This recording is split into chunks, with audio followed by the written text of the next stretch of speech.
Thanks for joining us, Mark. Douglas is here, so whenever you can get started, that would be super helpful.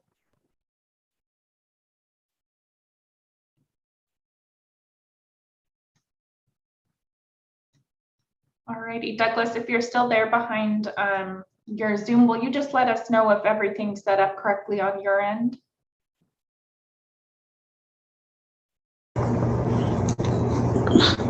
Yeah, I pinned Mark. Yeah, okay, yeah, everything's good. And also the caption is also repeating what I'm saying too. Thank you. Thank you, Douglas. This is Gabby. Would you like us to keep the captions on? Well, so I would like to have it accessible, a little bit more accessible for people who don't know how to sign, that may lose their hearing at a later life. So it marks interpreting really, it's good for people that knows it, but some people don't know how to sign. So it's better to have a caption like the way it is, so people talk, they can read it, whatever it's saying. It's good too as well, in my opinion. Sounds good. Thank you for that suggestion. Douglas, I'm wondering, this is Stephanie. I'm wondering, are you calling in? No, I'm on front of the computer right now. We're getting a little bit of feedback, so if you are able to call in, that might help with the sound quality. Okay, let me do it right now. Let me see. Perfect, thank you.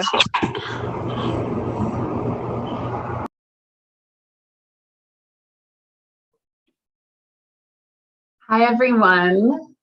Good to see you all. Good afternoon. Thanks for joining. We'll get started in just a few minutes.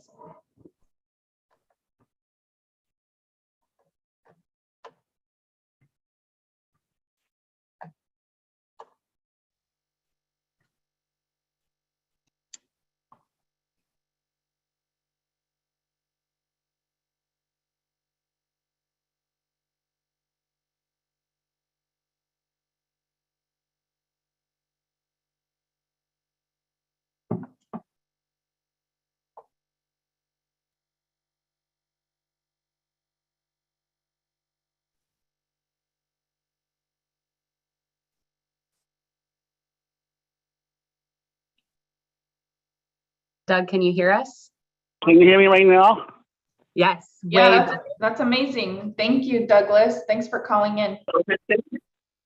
Yeah, thank you, Stephanie. I definitely want to make it more clear now. Okay, thank you. Stop. Sick again. This is Gabby. Thanks, Douglas. And you're a pro now with the muting with all the *6 or the *9. So thanks for doing that.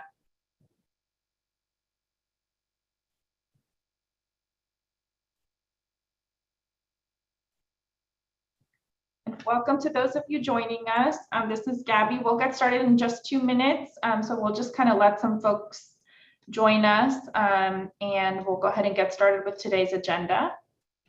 And happy Pride Month. Gabby, can you hear me?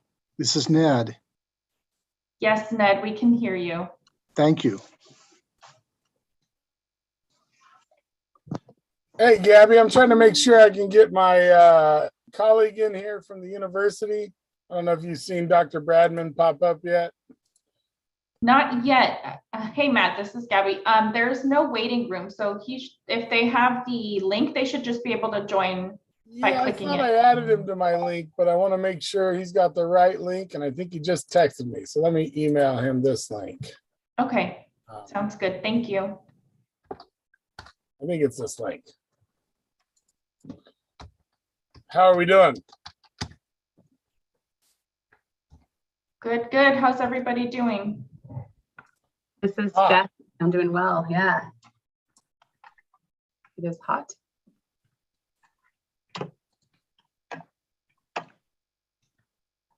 Yeah, I thought I was going to get to sit in the house, but I got a nephew over. So I'm out in the barn with the animals. It's about 95 degrees in here.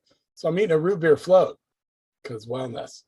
Matt, what animals are you sharing your space with today?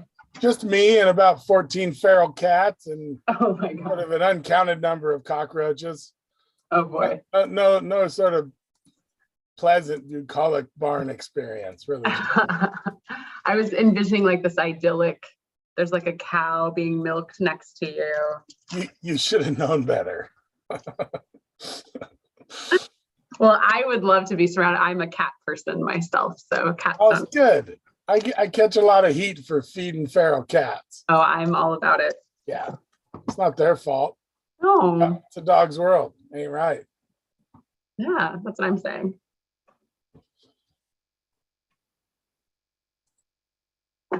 Alrighty, everyone. Good evening. It's 5 o'clock now, so I'm going to go ahead and get started with some housekeeping items as usual, as folks are trickling in, since a lot of this information is probably familiar to everybody. So with that, I'm going to go ahead and share my screen briefly with you all.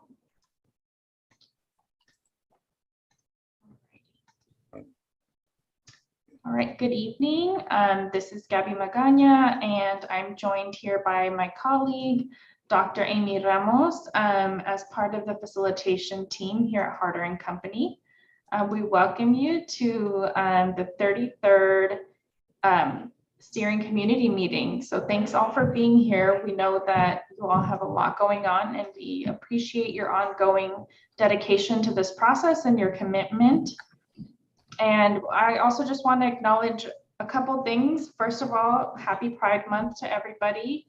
And then also on a less happy note, just want to acknowledge that there's a lot going on in our communities, in the world right now. So hoping that folks are, taking the time to process all of the tragic events that have been happening in this past month, and to really prioritize some of that self-care if possible. So just want to mention that, and thank you for continuing to show up and doing this really important work that's impacting your communities. So as always, we're just going to share a couple of housekeeping items really that support the attendance piece for the steering community meeting. So for folks who are joining, make sure that your full name and your organization are showing up on your screen name. And as always, this is the naming convention that we follow to really help guide the attendance tracking process. So to change your screen name, you can click on those 3 dots on the upper right-hand corner of your name as it appears on your little Zoom square. And then for CSC members, we really ask that you use the label CSC- or R- if you are a resident. And then for all other participants, if you have affiliation to any different organizations or any of the state affiliated orgs, such as the Air District or the California Air Resource Board, making sure that you're annotating with AD or CARB or your full org name. And then obviously, if you're just a member of the public, if you label with the P-, it really helps us to keep track of folks who are attending from the public. That's especially helpful during the public comment section of our conversation. For folks who are calling in and joining with more than one audio, we really recommend that you sync your audio into one. So you can always do this by clicking the little arrow next to the microphone symbol at the bottom of your screen, and then connecting your phone and your computer audio together. This helps us to reduce any audio feedback, and it also helps us to know who the speaker is, so we don't just have unidentified phone numbers in our meeting.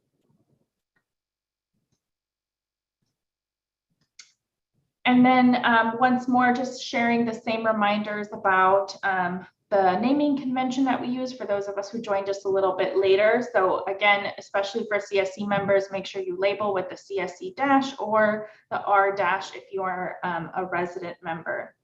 If you have any issues, members of our team here at Harder & Company or the Air District can also support the renaming. If you need any assistance, just let us know in the chat. And then moving on to some of the virtual meeting etiquette rules. We really ask that you please stay on mute unless you're speaking. This really helps to reduce feedback, and it really helps us ensure that we're hearing one participant at a time. If you're joining by phone, making sure that you use *6 to mute and unmute. And then similarly, we have moments in our conversation where we're hearing from more than one person at a time. So you can always kind of raise your hand physically. I tend to look out for those, but there's also a raise your hand feature in Zoom, which you can find. And if you're calling in on the phone, you can use *9 to raise and lower your hand on the Zoom screen as well. So that's an option. Just a quick reminder for residents who are part of the stipend program that you must stay for 75% of today's meeting to be eligible for a stipend.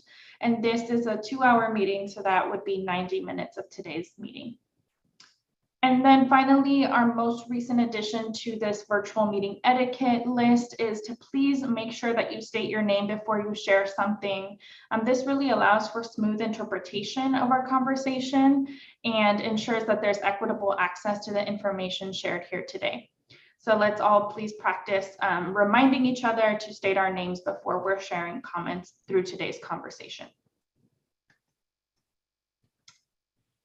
And now I just want to do some quick reminders of the group agreements. And as always, if there's other agreements that you would like for us to add, you can always let us know during these meetings or at the agenda setting meetings as well.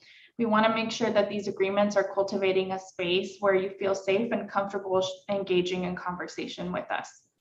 So our meeting agreements, as specified in your charter, include to focus on the solutions and the opportunities to help advance the meeting goals, letting everybody participate. So if you tend to speak up more, maybe stepping back and vice versa, being civil and respectful of one another's comments and opinions, staying on point and on time. So really keeping our comments as brief as possible if needed to ensure that there's enough time for other folks to share. Again, if you have a disagreement, attacking the problem and not the person. So it really helps us be more solution oriented in our communication with one another.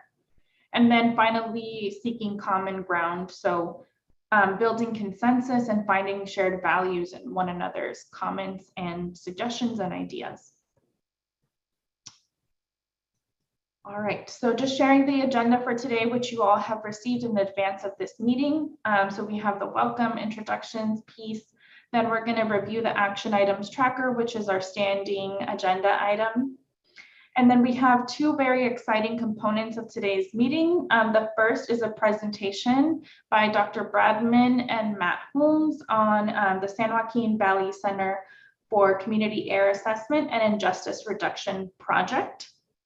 And the next agenda item, which is actually the bulk of today's meeting, we have about an hour dedicated to this conversation, is the SERP measure updates. So Matt and the Air District have prepared a great presentation for you today, and it'll take about an hour of our time together.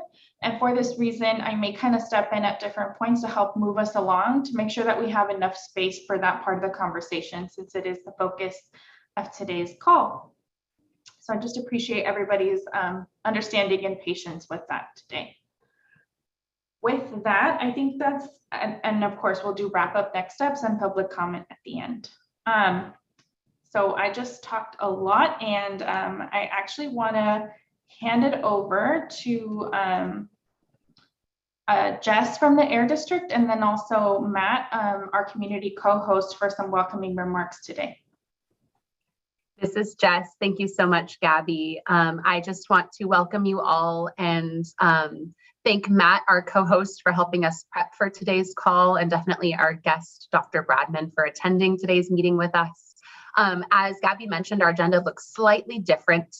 We have a little bit more space for discussion based on a lot of the feedback the past couple of meetings we've had from you all on how to really make sure we're working with the CSC on assessing the status of all the incentives measures. So we're really excited about the feedback we're seeking today, and definitely looking forward. If there is something, and Gabby's going to mention this later, that you as the co-lead of one of the subcommittees wants to share, we still will have space on this agenda to share it. And I know Stephanie reached out to you all ahead of time, but if there's anything you want to share, don't feel like, oh my gosh, I'm not going to get a chance. Just we will have space, but we're looking forward to really a robust discussion today. So with that, I just want to thank you all for being here, and I'm going to pass it then to Matt for some welcoming remarks. Yeah, thanks for that, Jess, and thanks everybody for being here tonight. Excited to introduce you to my friend, Dr. Bradman from UC Merced. And I'm going to point out, I see you there, Katie. I tend to talk too fast, so I'm going to try to be more deliberate so that I'm accommodating the ASL interpretation. ASA, we always have ASL sign language interpretation on these calls.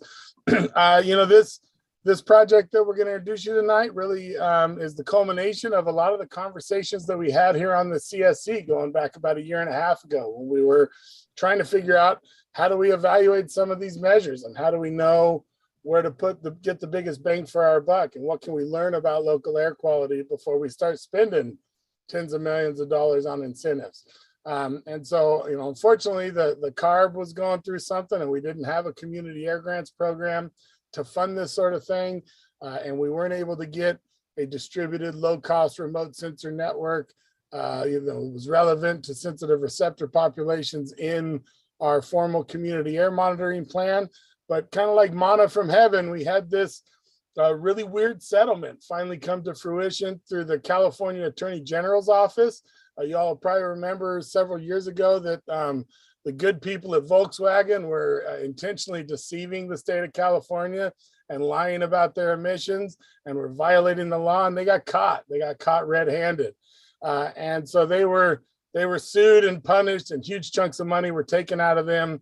And most of that was put into CARB and regional air districts to address the mobile source pollution that they burdened our communities with. But in the wisdom of the previous Attorney General's office, Becerra's office, they had really been listening to community groups that had been clamoring for more resources for hyperlocal community-led air monitoring projects.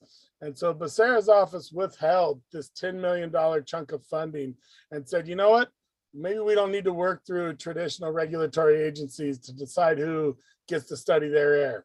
And they created a novel community air monitoring plan that has a really automobile emission reduction transportation facility grant.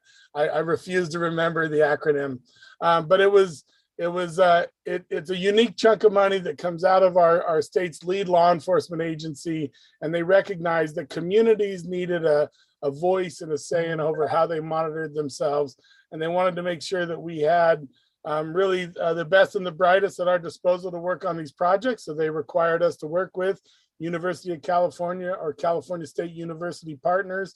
And it was an untraditional proposal process, but I was able to respond to Dr. Bradman's interest in this grant program.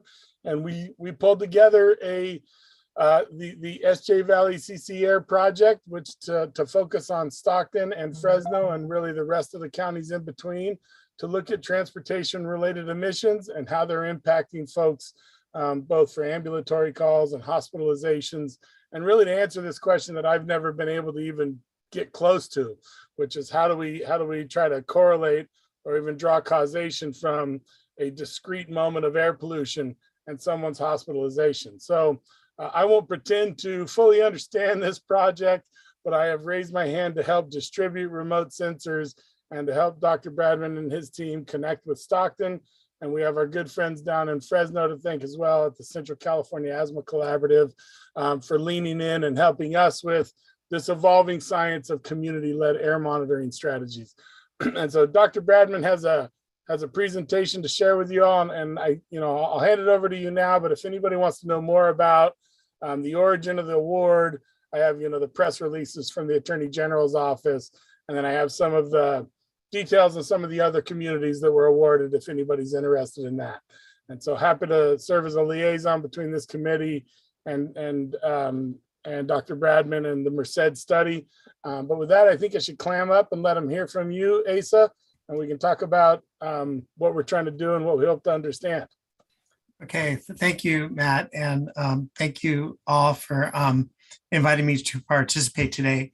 And really my goal today is just to kind of introduce this new project we have developing at UC Merced. I know I talked briefly about another project. I'm involved in a few different air quality studies right now, and it's kind of become my passion. Just a little background. I've lived in California for many years. My first project's actually on environmental health in the Central Valley, date back to the 80s. I'm actually a little bit older than I look. So I've been working on issues in the Central Valley for decades, and moved over to UC Merced from UC Berkeley 2 years ago now. So I'm really excited to be working more directly in the Valley and working with students here. Again, my goal here is to kind of give you just a summary of this new project that is kind of unfolding. We're calling it the trying to develop a center at UC Merced, the San Joaquin Valley Center for Community Air and Injustice Reduction. The acronym there is supposed to be SJV CARE. So that's what we want to kind of be recognized as. And for this project, we're working with a number of community partners. Let me put this into presentation mode. Let's see. And that includes Little Manila Rising with Matt, and also the Central California Asthma Collaborative. Many of you know Tim Tyner. And we're working most directly now with the Fresno County Health Department, and I'll talk a little bit more about that. But we're also talking with other county health departments about ways we can use information they have on health outcomes in their counties. So as Matt said, this was funded through the Volkswagen settlement agreement, and they basically were forced to give away $10 million to support vehicle-related air pollution and impacts in California. And we were lucky to get one of those grants through the Health Sciences Research Institute at UC Merced. And Matt put in the link to that. So we have kind of 3 or 4 basic aims. The first one, which we're just getting off the ground, is to build a mobile air pollution laboratory and clinic that we can use to enhance, research capacity on air quality research and community service in the San Joaquin Valley. So if you look up at the top there, there's kind of an example of what we're thinking about. This is from the University of North Carolina, but we're basically want to take this model and develop a vehicle where we can collect some air pollution data, but also do clinical assessments like respiratory assessments, neurobehavioral assessments, questionnaires, and do other kinds of research related and health assessment work, but also do educational and outreach work. There's a new medical education program developing at UC Merced. I'm hoping medical students, for example, could take this to a school and do a presentation on asthma or other respiratory challenges and other health issues. So this is a big piece of what we're doing. And right now, it feels like the hardest to get off the ground right now, but we're hoping to get that going and get some bids out for this vehicle. The other piece is to enhance local monitoring of vehicle emissions using the mobile laboratory, but also expanding kind of citizen science center networks. And we're working closely with Matt in Stockton and also the Central California Asthma Collaborative. These pictures are a little bit out of date here, but you can see some examples here of like purple air monitors. You can see Berkeley is full of monitors here, and you look here in Stockton, it's much sparser. It's on a slightly different spatial scale, but this just underscores, if you look up and down the valley in the San Joaquin Valley compared to, say, the San Francisco Bay Area, there's way fewer purple air and other citizen science monitoring going on. So we want to expand that and then use that to look at relationships of that monitoring with a couple of things. One, with health outcomes. We're going to be obtaining emergency room department visit chief complaints from a number of counties. Right now, our closest agreements are with Fresno County. Not every county collects this data. It's called syndromic surveillance data. And I think this is kind of a post 911 thing where emergency departments report their chief complaint information on a daily or weekly basis to local health departments. And we plan to take that data and then focus on respiratory related outcomes, in particular asthma, bronchitis, and cardiovascular events. Although we also tend to look at mental health outcomes as well. There seem to be some patterns with increase in mental health events related to periods of bad air pollution. So this is in epidemiologic analyses, and again, we're getting off the ground to start obtaining that information. And then we want to work with communities to disseminate, findings to stakeholders, community partners, policymakers, researchers, practitioners, to really promote environmental equity and responses to the air quality challenges we have in the San Joaquin Valley. And we also want to establish UC Merced as a real center for air quality research that can address long-term public health needs in the San Joaquin Valley. I've watched UC Merced grow from Berkeley back in the mid 2000s, and now really seeing it come to fruition. There's been a real expansion of resources, increasing number of students, and we have a developing public health program. We want a master's in public health program. Hopefully we'll get off the ground, and also a medical education program, and really see this as an institution that can serve the Valley. And like I said earlier, I'm excited to be part of that. Some of the things we've accomplished so far, we've purchased and evaluated 130 purple air monitors, and we've been working closely with CCAC in Fresno to do that. And I must say I'm really impressed with their process to evaluate the quality of the instruments and the data to make sure it's good information. You can see our monitors lined up on the left, and we spend a period of time keeping them on the roofs. This is down in Fresno, to make sure that they're calibrating well with each other, that each monitor is doing well. And then ultimately, when they go out in the field, they'll also be calibrated against regulatory and other BAM and other high quality monitors. And those are two students here, which I think are on the presentation, Kate DeMarsh and Kimberly Valle, who are two PhD students at Merced, and going to be working on this project and working on these data for their dissertation. On the front of the project, looking at hospital outcomes, we've obtained IRB approval. So that's our ethics review. Of course, the information we'll be getting on medical visits will all be anonymous. It'll be de-identified. So we're not going to be getting personal information, but we still need and obtained our ethics review. And we're working right now with Fresno County and also talking with other counties in the Valley to get information on that. We're planning for a mobile van, I mentioned earlier, and this is proving to be a pretty involved process to develop the specifications, but that's very much in progress.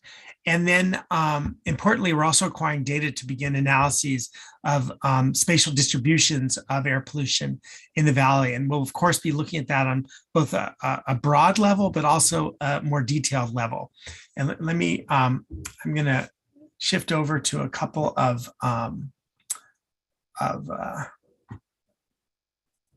websites here, if I can find that. Let's see.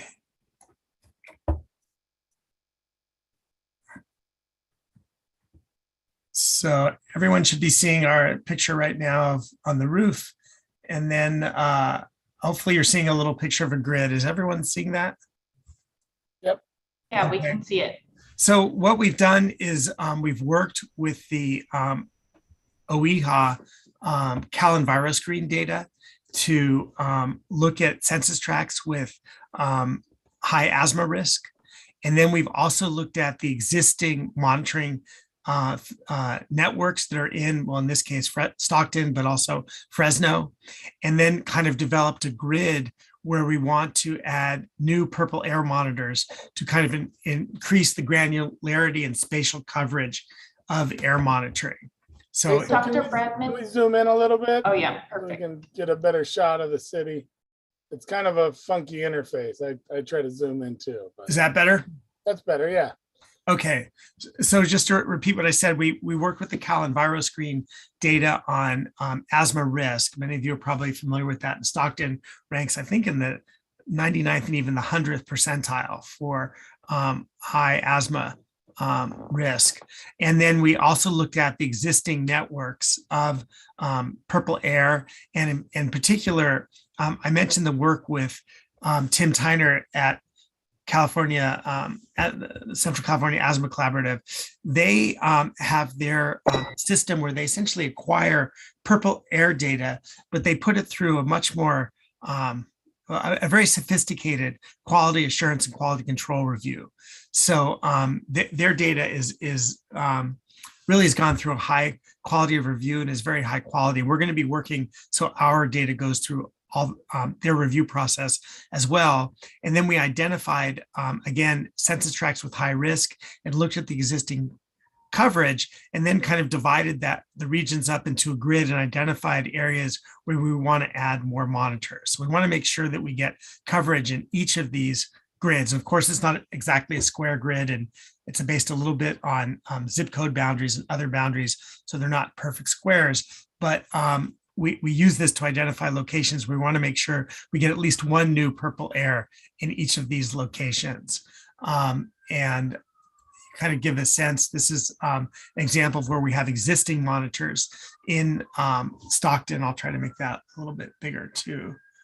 So you can see where many monitors are currently located. The little triangles are purple air. The little squares are sjvair.com. And just a reminder that sjvair.com is also a community-based CARB-funded project, is using purple airs, but they've gone through that higher level of quality assurance review than just taking the purple air data right off their website.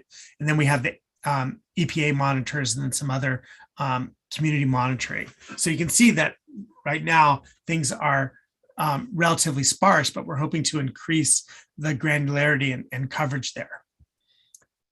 So that's Asa, we had a question in the chat that you probably can't see about the numbers on the grids. And so the question was how many monitors per grid or per square. And right now we're going to get a minimum of one monitor per square. But then of course there's additional grants and programs that will increase density of monitors at sensitive locations. But this study will be really important for making sure that we have the entire Stockton map pinned down. Exactly. And we'll have 60 to up to 75 new monitors to add to Stockton. Then we have similar numbers also going up and down the valley in Fresno. And again, we'll be using that to look at the relationship of the air monitors to health outcomes. I should mention too that this analysis looking at spatial distribution will also look at the relationship of the citizen science-based monitoring to the regulatory monitors. So it'll be both looking at how well this finer spatial resolution reflects variability in air quality, but also how well they correlate with the regulatory monitors. And that's kind of chronic everywhere. Of course, the regulatory monitors are gold standard, but they're also expensive and few and far between. Whereas these new citizen science-based tools, there's been a lot of validation work and they produce good data, but they haven't been, there's more work to be done to really understand how well they relate both the health outcomes and the regulatory monitoring. So that'll be a piece of what we're working on. In fact, Kate DeMarsh, one of the students on the meeting, is going to be working on. Future plans, of course, we want to operationalize the mobile laboratory and clinic data analyses, and we really want to report results back to everyone. This is not an ivory tower project. We have students from the Valley and, people from everywhere working on this.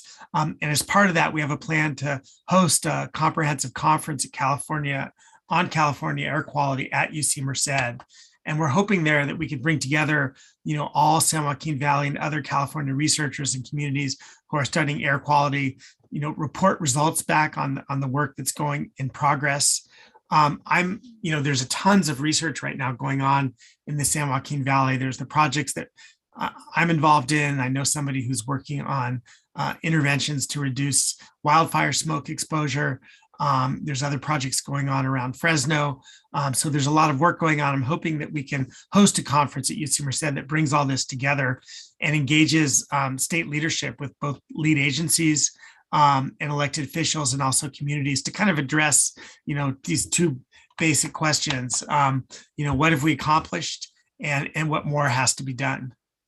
And then just to acknowledge a lot of folks at UC Merced who are involved, faculty and the Health Sciences Research Institute leadership, professors Alec Chan Golston, Sandy Ha, Sidra Goldman Meller, and then Deborah Wiebe, who's the faculty director of HSRI, and Trevor Hurst, who's the executive director, and then two graduate students who have joined us today, Kimberly Valle and Kate DeMarsh. So I hope this is kind of a little intro to what we're planning to do. And I hope also will open, lines of communication and engagement to hopefully, I'm hoping that we can do research that really serves people's needs about understanding their environment and how we can improve it. Yeah, thanks for that. And I think, it's funny because, I'm here with Little Manila to help you connect to this community, but we really intentionally focus a lot of our work on the south side, south of Old Main Street. And so, when I look at some of those grids to the far north, I'm starting to think about friends that I have up there and how few friends I have up there. And so maybe folks on this committee can really help us think about alternative locations and some of those further flung squares up north. And also, we certainly have an interest form and an interest agreement that I'll be sharing with those of you on the CSC, and you can help me distribute it to folks that live north of the Crosstown Freeway, where we have less social assets than, that history has determined. And then I'll just acknowledge Mary Elizabeth's questions in the chat about ozone and how it relates to, the rest of the pollutants. There's a whole lot of chatter about the national air quality standards and figuring out how much ozone hurts lungs. And, I think the science is going to have to go that route. But again, I'll just come back to the point that there's no healthy level of ozone for us to be breathing. And maybe it makes sense for us to stop emitting ozone when we know how to do that in the first place. One of those, yet another science fool's errand that maybe we don't need to run. But we still have to continue to prove that we deserve saving. So I'll help run that errand. Oh, and then back to Dr. Bradman's conversation about having the federal reference monitors. We're going to have a real high degree of confidence for this sensor network because our community air monitoring plan will have about 7 of these BAMs up in South Stockton. I'm not sure how many BAMs we have. I think we have one at each site, right, Jess? I see you nodding. Yep, So, each one has a BAM, and then some have more, obviously. Than right, yeah, there's definitely more sophisticated stuff on some of those other packets, but they'll all have what's called a BAM or a beta attenuation monitor. And if you look at the SJ Valley air map that I dropped in the chat, you can see that there's sensors all over the valley that have been calibrated by Central California Asthma Collaborative, and that where possible, they are co-located with either state-owned, federally owned, or Valley Air-owned FRMs.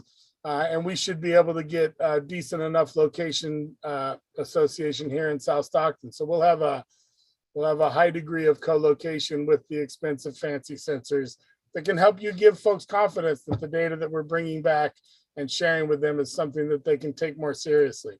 I think, it's one thing for Dr. Bradman to find something conclusive about the correlation between PM and public health.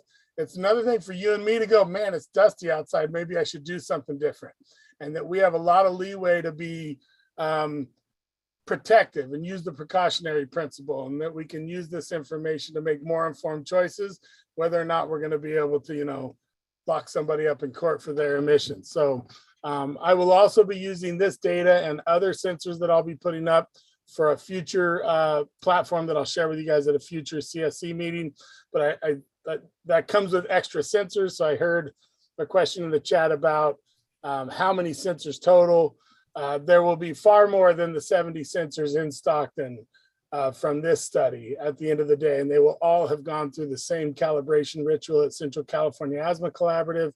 And I need to acknowledge that, Catholic Charities and CCAC started this stuff back in early 2020, and that we have about 16 of these sensors already up in South Stockton as a result of that early work.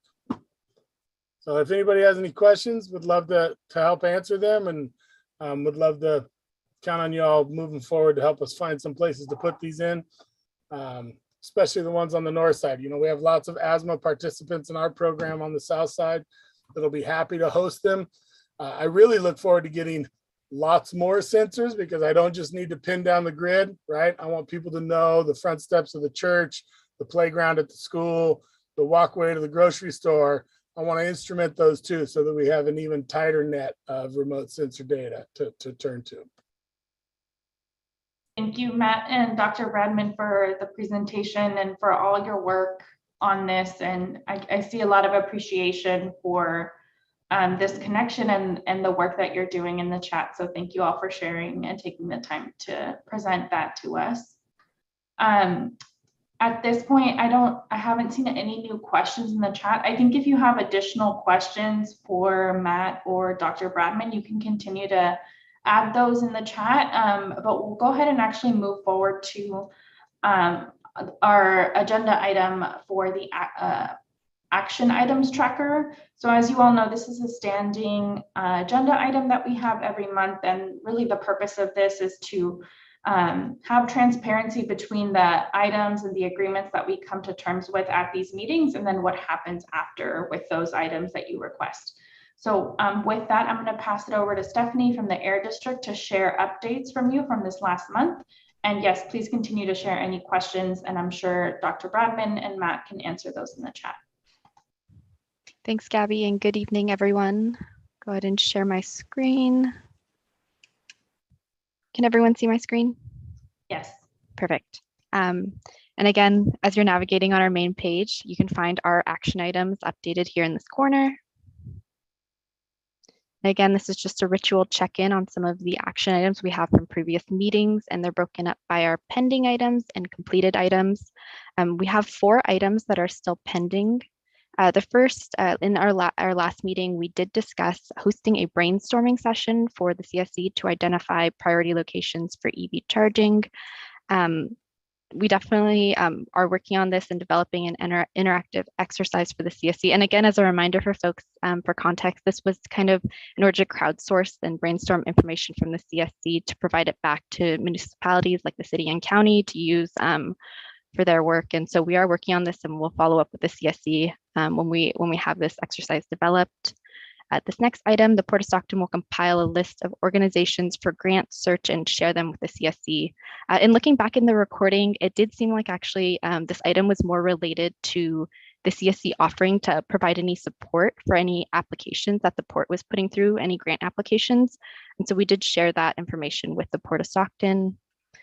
This next item, in partnership with CARB, Air District will ensure that archival air monitoring data are accessible on CARB's website portal for public download.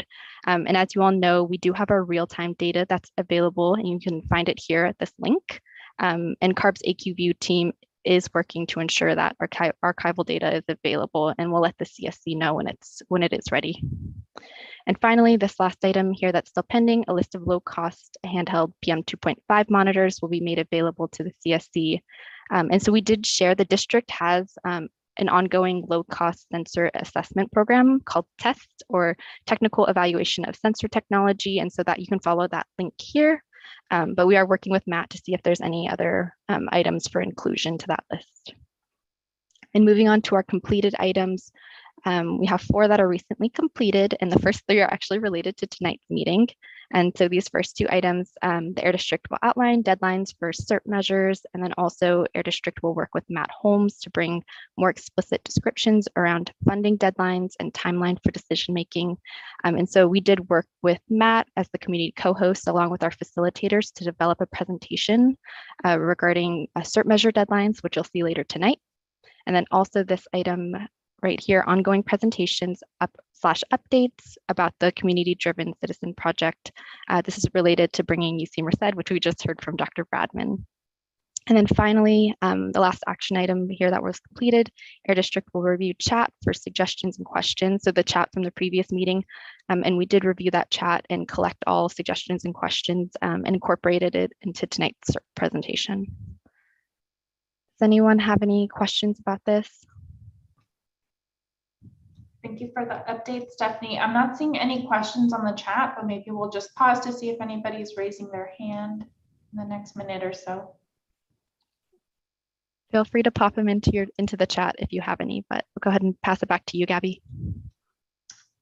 Thank you, Stephanie. So this is Gabby again. We're going to transition to the main component of today's meeting, which is the SERP incentives measure status review and then CSC feedback. So I want to share a little bit about the purpose of this agenda item with you today and some things that you might want to look out for since this will be about an hour of today's time. This presentation will have two key updates that you can look out for. The first part is really focusing on providing you a status on all the measures and the timelines to spend down the funding for those measures. So this will probably last between 10 and 15 minutes, and we'll just give you a very high level overview of everything. And the next part of the presentation is where the Air District and Matt will most be looking for your feedback here. So this is where they'll be sharing some updates on some key measures where they want to make some key decisions in the next couple of months. So there's no need to build consensus at this time, but this is a great time to really share your feedback and your thoughts with the Air District and with Matt today about some of the proposed options for these measures. The Air District will have recommendations for next steps on some of these, and we encourage you to really share any feedback with folks on these next steps, ask questions about them, and share any other ideas that are not listed on the slides. So after the presentation, we'll kind of make sure that some of these next steps get wrapped into the next CSC meeting that we have together. So again, really encourage folks to feel comfortable sharing feedback, and we'll be pausing for questions in between these updates. So I'm gonna actually hand it back to Jessica to share a little bit more, but just wanted to prime you with some of that so you can kind of look out for how this next section will be structured. Thanks, Gabby. Definitely, I think Gabby framed it really well. You all have been asking some really great questions during meetings. And of course, we monthly publish a very kind of long, comprehensive tracker of where we're at with the incentives measures, but don't really have a lot of time every meeting because we're getting so many great subcommittee updates to really dive into and get feedback on some of the status of the measures. So in particular, as Gabby mentioned, we definitely want to spend a little less than half the time on just status of overall measures. We did this in the last meeting. So if we kind of get to it and you're like, I'm not sure why we even needed 20 minutes on this. It is a bit of a review, but it is definitely your chance to ask us questions. And we do have some updates on just generally a handful of the measures. And the second half is really about a couple of measures based on timeline where we think in the next few months, as Gabby mentioned, we really need to start making decisions as committee members as to whether or not any of the funding needs to be shifted, or we at least need to make some deadlines maybe internally for ourselves on when to make decisions. So that's definitely a CSC driven process, and something that in working with Matt and even others who have helped kind of shape what this measure or this meeting will be about have really emphasized to the district. So we're really grateful for all of the feedback we've already received. And you'll see here when I share my screen, I'm going to start with just sort of kind of that comprehensive overall list of the kind of the questions or clarifications folks have asked for and where we're going to cover them in this presentation. I am happy, by the way, to take questions as we go. Certainly each one of these slides is pretty dense and full of lots of information. So feel free to raise your hand. We did budget an hour, but there's only a handful of slides. So it's really a lot about discussion if needed. So first off, lots of questions for incentives funding focused on kind of three main things. One was just general, and again, we did this sort of in the last meeting, but we're happy to dive in a little deeper. transparency on SERP measure implementation progress, and then just a little bit of identifying the opportunities and the challenges. We've been open with you all, and we're happy to continue to share where we've run into maybe some challenges in getting folks to participate in certain incentives measures, and then maybe opportunities. We'll kind of share this maybe a little bit more at the end of where we think we can move some funding based on CSC ideas that we've already heard. The second is really to clarify timelines and funding deadlines, specifically set by the state for SERP incentives, and really just overall, what is the SERP timeline and what does that mean for all of these projects? So we have a slide here where we have explicit expectations and how each of the different incentives measures are kind of on different timelines, because the incentives measures are sort of different from each other. And we'll go over what I mean by that on that slide. And then finally, the one that we've heard a lot is just the process for soliciting guidance, as mentioned by myself and Gabby, on the CSC from shifting funding as needed and as identified by some of the opportunities that we're going to talk about. So today we're really asking for just kind of general direction on moving funding, especially if their timelines or lack of interest or other funding issues have meant that we haven't moved projects along. But as you'll see throughout this slideshow or kind of this deck today, we're not quite necessarily maybe there yet. And you'll kind of see what I mean by that when we talk about the timeline, but definitely want to start getting direction and kind of next steps. Maybe you don't know how to answer this question yet because you haven't seen the full slideshow, but just keep in your mind, is there something about the incentives budget in particular that's missing from this conversation? And I'll ask that question again at the end if there's something else that we didn't provide here that you want help clarifying. So with that, I'm going to start with this first slide, which is just a high-level overview. And for those that are new, I want to always start with kind of a review of what happens with incentives projects. So we have project plans that we have to submit to CARB for most of the community identified programs. What I mean by that is anything that's not in this pre-approved category that's in your SERP has to then go through a process by which we draft a project plan that generally outlines how we're going to use the funding. And then CARB has to approve it before we can actually spend it. So some of them were pre-approved in CARB CAP or Community Air Protection Guidelines, and that's the list that's here. Some of them we've already gone through that process where we've drafted a plan and then got it approved by CARB, and that's this column here. Some of them we've submitted, whether a little bit ago or even more recently, and that's in this column here. And some of them we are drafting either because we are in subcommittee meetings about the measure, or just because in terms of prioritization, we prioritize some of the higher priority items first. And so these would just be next in line to draft. You'll see this on the next two slides. I'll identify exactly kind of the status of each of these, but I just kind of looking at the overall picture, give you a sense of we're actually almost, hopefully these submitted ones get approved soon. We're really, kind of down to the last few of having to write project plans and get those through. So we're really working hard. We appreciate all of you who've given feedback on these, but to move all of these over to the right, that's the goal, is to get them all approved. I saw a hand there for a second. I'm having trouble seeing any. Yeah, Jess, this is Gabby. I believe Douglas was raising their hand. Okay. I believe Douglas is unmuting currently. There we go. Hello. Yeah, I have a question. Prior to the things the quality was discussed about, have anybody discussed the air quality with the Metro Airport by Stockton? We have not got there discussed that the quality of that area in that particular area, if they're using electrical vehicle, are they using diesel, things like that? Go ahead. From my understanding, Doug, this is Jessica, and maybe I'll stop sharing just so you can see me for a brief moment. You're talking about the airport, which is just south of the Stockton area. I believe it's kind of south of our boundary, actually. I know that we have an air monitoring station kind of in the area, and that was part of the reason that you all prioritized kind of in the Taft area, one of the air monitoring stations. I'm happy to, and maybe Stephanie, I know this is a little bit different than the incentive stuff, but maybe we can drop in the chat the status of all of our air monitoring deployments and kind of go from there, Doug. We don't intend to have a big air monitoring update today, but I'm wondering harder if we can identify as an action item, maybe to go over air quality information at our next meeting, which I think would be both air quality in terms of what we've deployed and then also air quality we've measured. I know we did that 2 meetings ago.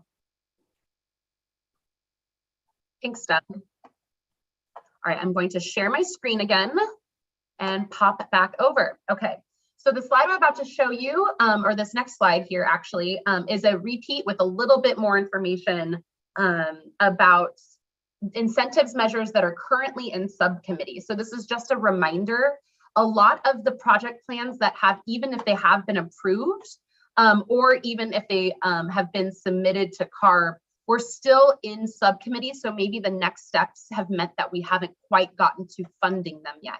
So examples are the trees subcommittee, which includes 2 of the measures, vegetative barriers and urban greening, where we're currently reviewing the RFP with the subcommittee. And our commitment as a subcommittee is to review, make a recommendation, and then bring to the CSC when there is a recommendation, what that RFP would look like and kind of get approval to release that. And so that's the status of that there. And so you can see as we move down, you can see just the general project plan status and then just the general project status, meaning what are we doing with this at the current moment. So similarly, air filtration, we do not have a project plan because the kind of project parameters are being discussed with that subcommittee if you're a part of that. We have the truck subcommittee is actually meeting tomorrow. I know I'm giving a little preview of subcommittee quick updates, but we're meeting tomorrow. We have 4 measures that we're discussing. A couple of them are actually pre-approved, and we can start to discuss how to do outreach and get these going with that group. The other 2 are project plans that are necessary, and so the parameters, again, would be discussed with that subcommittee. And then finally, I know a lot of you are very involved in this subcommittee. The EV mechanic training subcommittee has project plan or kind of project parameters, once again, that we're finalizing in that group, and that we would use that to submit an updated project plan to CARB and get that moving forward. I'm just stopping briefly to check this chat, and that was a note from Stephanie, so thank you, Stephanie. And then again, this is a repeat of our last slide as well, just with a couple of little next steps just to kind of clarify for folks. So just really quickly to run down, but I'm happy to answer any questions because we do have a little bit of time before I get to our next slide, which is a little bit about timeline, is that you can see here primarily we have not spent funding even on the ones that aren't in subcommittees, despite this pre-approval or this green category. We got a really robust update, and I have Aaron Tarango again here today if there's folks that are interested in hearing more about the locomotive switchers. The intent there is we're working with Central California Traction. It's a really big project, and I know that we heard last time in great detail about how they're hoping to get to use this and replace 4 of their locomotive switchers. Similarly, for wood burning devices, this is open for funding, and I know the outreach committee has been talking a lot about how to do outreach and work on a flyer. We talked pretty extensively during the outreach committee meetings. And if you have any questions or even feedback during today's call that we have time for, we definitely like to talk to folks. It's hard, I think, this time of year for people to think about wood burning and replacing wood burning, but it's definitely something we want to get going. And Jess, I just want to pause really quickly. This is Gabby. We have a hand raised from Mary Elizabeth. Mary Elizabeth. Thank you. On the 18th of May, I made an inquiry to AB617 regarding this encumbered funds here for the EV charging. And I was informed that there were only 3 addresses. So at those 3 addresses, are there 7 each chargers, or how is that going? So great question. Yes. So from my understanding, and maybe Aaron can pop in if he has more information. From my understanding, it is 10 at one and 10 at another and 1 at a third. And correct me if I'm wrong, Aaron. They are, I think I shared last time, I believe both the banks of 10. So typically And maybe I'll unshare again. I don't like talking to like a blank screen. So typically with charging stations, especially if folks are going to install what we call level 2 chargers, it's typically based on the amount that it costs them to do the electrical work and the labor. They don't just install one, they typically install a bank of them, especially if they're placed like Cal State Stanislaus, which I believe is the location of 2 banks of them. And the idea is that there's a big swath of chargers to charge at. And Aaron, is that correct that they would be like a big bank of 10 and another bank of 10? One is on the north side. If you look at those 2 addresses, one is on the north side of the campus, one is on the south side. Yeah, I believe you're correct. I was trying to remember. You remember better than I did. Yes, it's been a while, but yeah, that is correct. And usually they try to do it in bunches to get more people to use them. So it's pretty common. Yeah, and then typically, again, because they're level 2, it actually really didn't, in reality, we got 21 chargers out of less than half the funding. And our next step for this, and something that we really want to work with you all on, and Stephanie mentioned, is I think there's been a lot of interest and we've heard a lot of feedback on folks wanting level 3, which makes a lot more sense, which are kind of that fast charger, the charger that you really get folks interested in. Hey, it's like stopping almost at a gas station and you fill up. And in working with the agencies, so agencies meaning it could be like a government agency or like a school, a public agency, or anywhere that really can install charger infrastructure that's publicly accessible. So it could be a business if they're publicly accessible. Any one of those folks, we really, I think as a committee, it sounds like are interested in feeding into that process where we want to start directing some of those. And that's the feedback we want to get from you all. We have plans to work with the outreach subcommittee. We have some next steps we want to take in sharing some of the SJ COG's work on getting some of that feedback. So we're not duplicating efforts in the community. And that's sort of our next step with this, because we have 170, or yeah, I can do math. We have over 200,000 left, 250,000, there we go, left in this to really get a lot of work done. Thanks, Go ahead, Jess. Mary Elizabeth. And yeah, Mary Elizabeth, would you like to expand on your comment? Yes, I would. I'm just a little bit concerned here, that 1/3 of all of the funds for this are going to go into basically a 3-block development. There's, one building there that is Stanislaus State, and then there's many more office buildings that are managed by Groupie Development. So, to think that this is all like Stanislaus State, is really kind of a misnomer. So I just want to make sure that, folks are aware of that. I take my mother there for a doctor's appointment, so I'm very familiar with the area. And so I would like to, maybe, consider a pause, if there's some more that comes in, so that we can be strategic, or else, plan on moving some more money over here, and what I'm not seeing, and this is something, that maybe can be, for next steps, is, that there's other projects that are funding EV stations. Mm-hmm. And, we need to have all of those so that we can, make sure that we have some equitable distribution. You've got fancy rich people, that are maybe over there working at the hospital, want to park over there, and I just want to make sure, that this is available for, all of the, less affluent areas of our town, where we are promoting, and you're providing incentives to, help enhance that.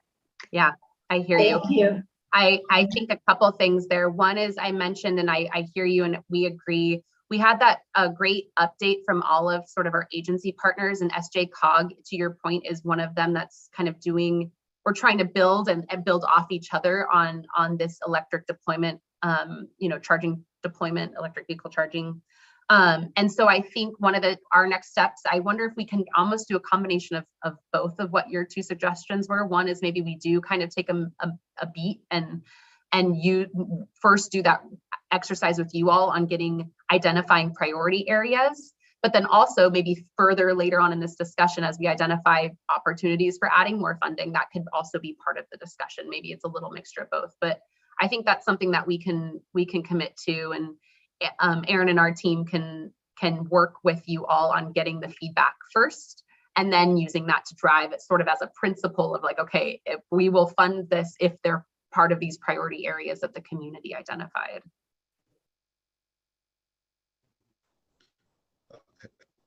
Everett Johnson. Hi, Everett.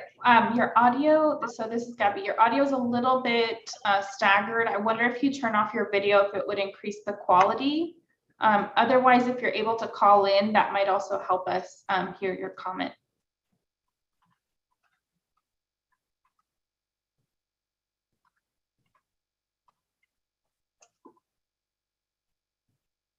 Okay, can you hear me now? Yes, we can hear you. Thank you. Okay, I just have one question, and it is about the wood burning stove, and my question has probably been answered before. When they're switching from wood burning stoves to the gas stoves, what happens to someone who has a bad the bricks that the house, the flute, and all the other stuff? What part of that is it considered for, because the bricks are old or something, and it's still going to go up? So what is it, just the stove itself, or what is that? What is considered on that? And I don't know, Erin, if you have a little answer, but just generally, it sounds like the question is more, we talk about disabling or removing the old device to put in the new device. So generally, kind of what's the process, especially if it's like an older, maybe open hearth? How does that work, Erin? Yeah, right now there's not funds to fix and repair the brick and the structure. It wasn't designed that way. Mm-hmm. It was designed, just to replace the old wood burning unit, or if it's an open hearth, put a gas insert in there, and then pay for the actual infrastructure itself to kind of wire it up. It takes an electrical plug that's wired up with a conduit and a new plug sometimes. So it does pay for that. As far as brickwork goes, the money's not there's not money for that at this time. Okay, thank you. That's the question I was being asked that question, so I wanted to get the right information. Thank you. Yeah. Okay. Thank you.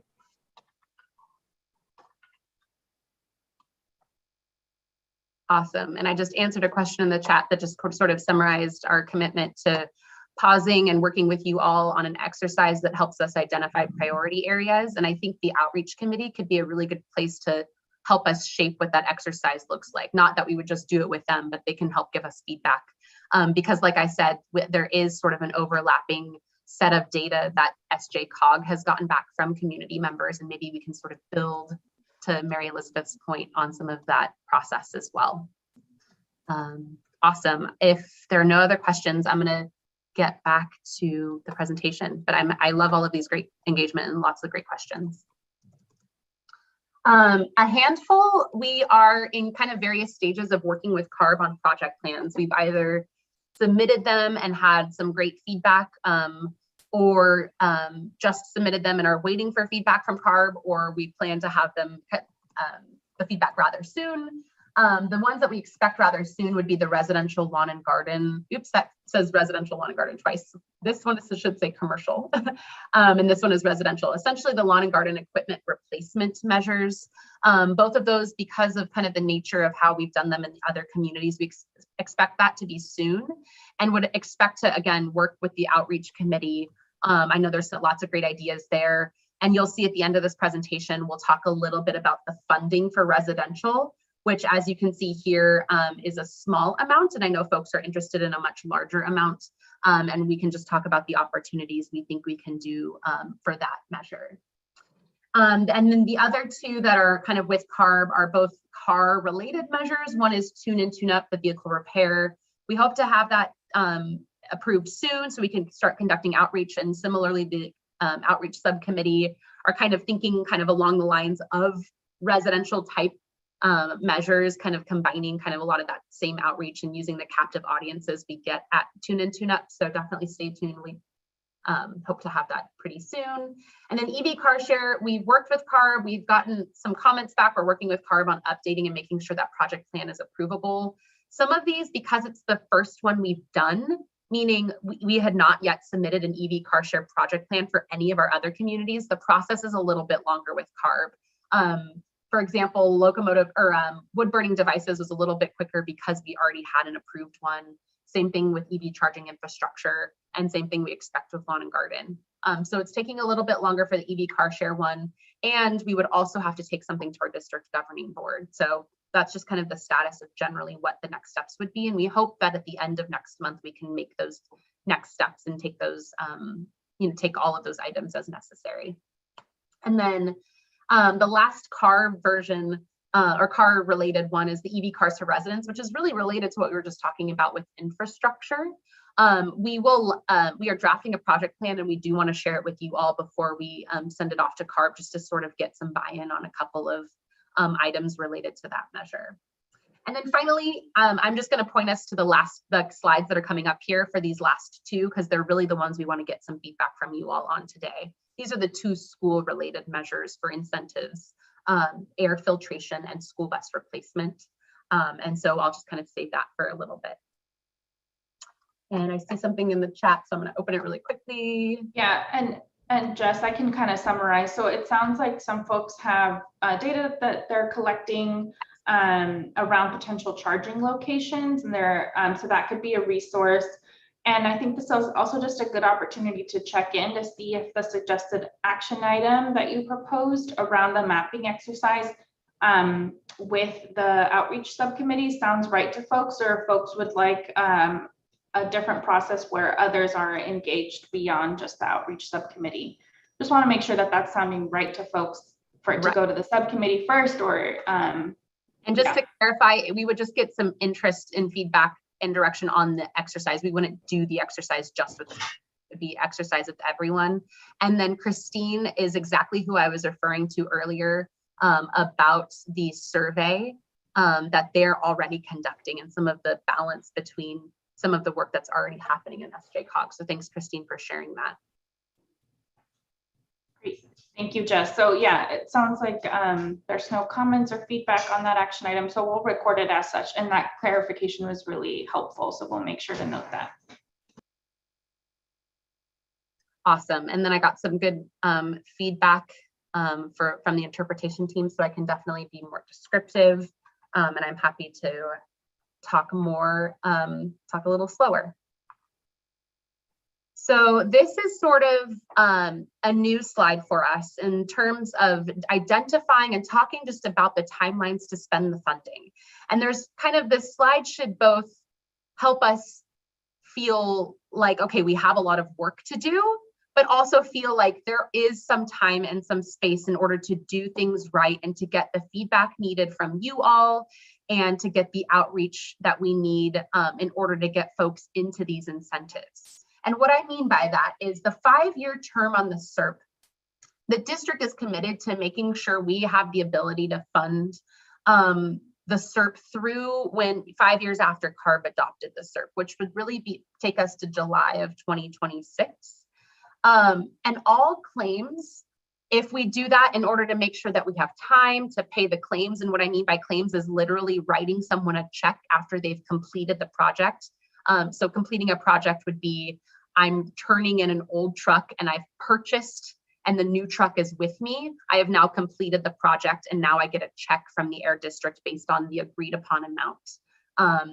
That would, in order to build some buffer and make sure that we have it all paid by that July deadline, we're giving ourselves some room and saying March 2026, which is one of those things that sounds both very close and very far away.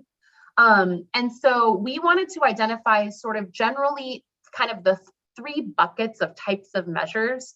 And generally this is, there's a little leeway here, but if we were really conservative, when we would say that we would need to make sure these are under contract, meaning we have to have folks agree and they are with contract to us to buy that new truck or to buy that new car or to install that air filtration system or to reply to that RFP and be under contract to plant those trees.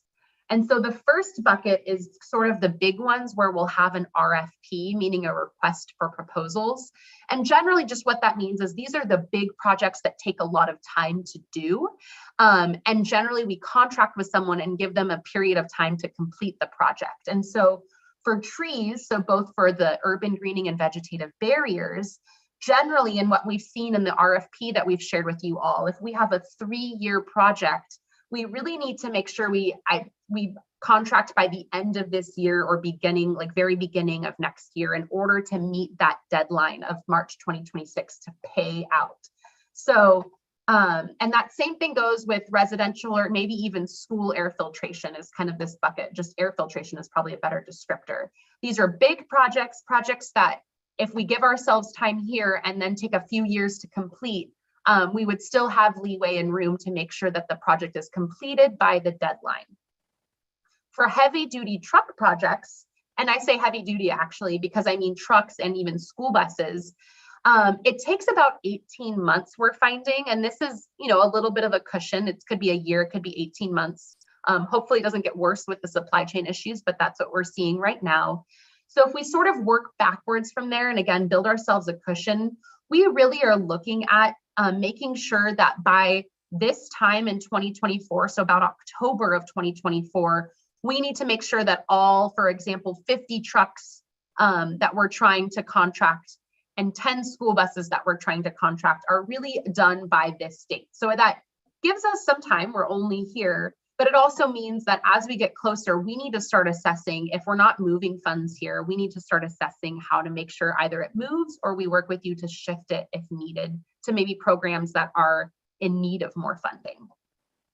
And then you're probably kind of following me now. As you get to smaller projects, it's a little bit easier to complete.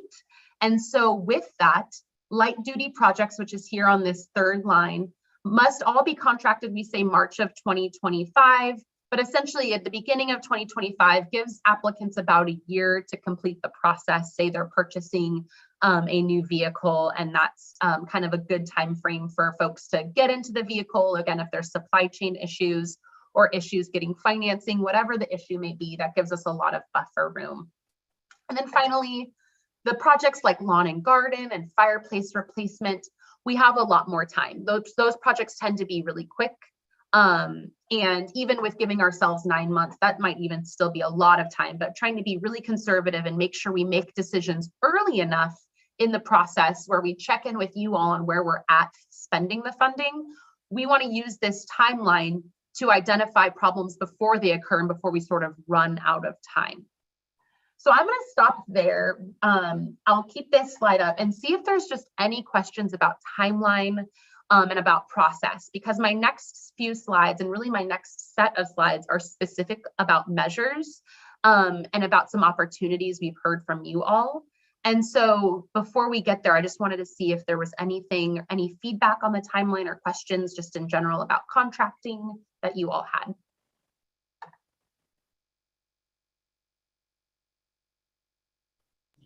And Jess, this is Gabby, just to let you know, there's nothing on the chat so far. Awesome. Well, I'm happy, again, if you want to put something in the chat or we need to go back and clarify, just for the sake of reference, I copied the bottom of this this little timeline over to this next few slides so you can sort of see where we stand with the two measures we're going to discuss.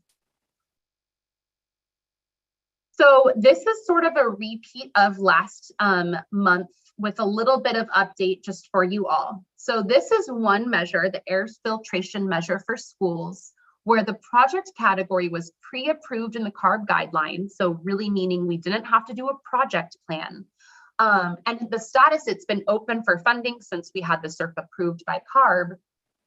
But there's sort of a big thing that's happened, of course, as we all know. Not only did we have COVID that sort of threw a lot of schools into a tizzy just in general, But there was the COVID Relief Act funding, or CARES Act is sort of what it's called, that gave funding to school districts to do a variety of things, including upgrading their HVAC systems, primarily in that case for the purpose of helping ventilation and helping kind of improve health of students related to like disease transmittal.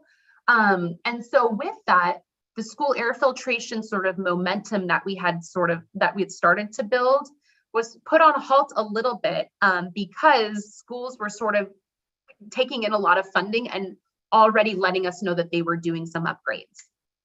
So I'm going to pause here and give you a little bit of an update and definitely open it up for feedback from you all, and even to Matt, who I think has shared some comments on this before. Just to let you all know, we've reached out to Stockton.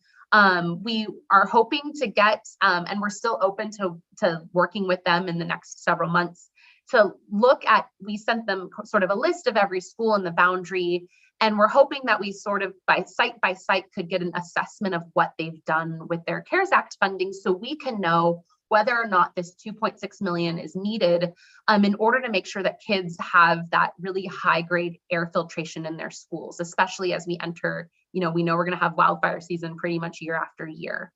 As of right now, we haven't heard back from Stockton Unified, and definitely are really eager to hear from you all. If any of you, I know some of you are work there or have connections there, that can maybe help us with a couple of these options. And kind of the two options that we have, but we're open to identifying more options with you all today, is to really continue to assess until the end of the year. As I mentioned, it's really the beginning of next year that we're going to have that sort of run up against that deadline.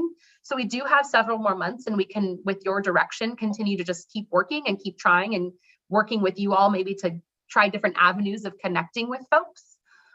Or we can get feedback from you all on, maybe there's sort of like one more step we take and then we move the funding if we feel like we don't want to hold on to it and we want to identify other sources for it. So I'll pause there and see if there's any feedback from you all, either that you've heard or you understand from Stockton Unified about what the CARES Act funding has used or been funded for.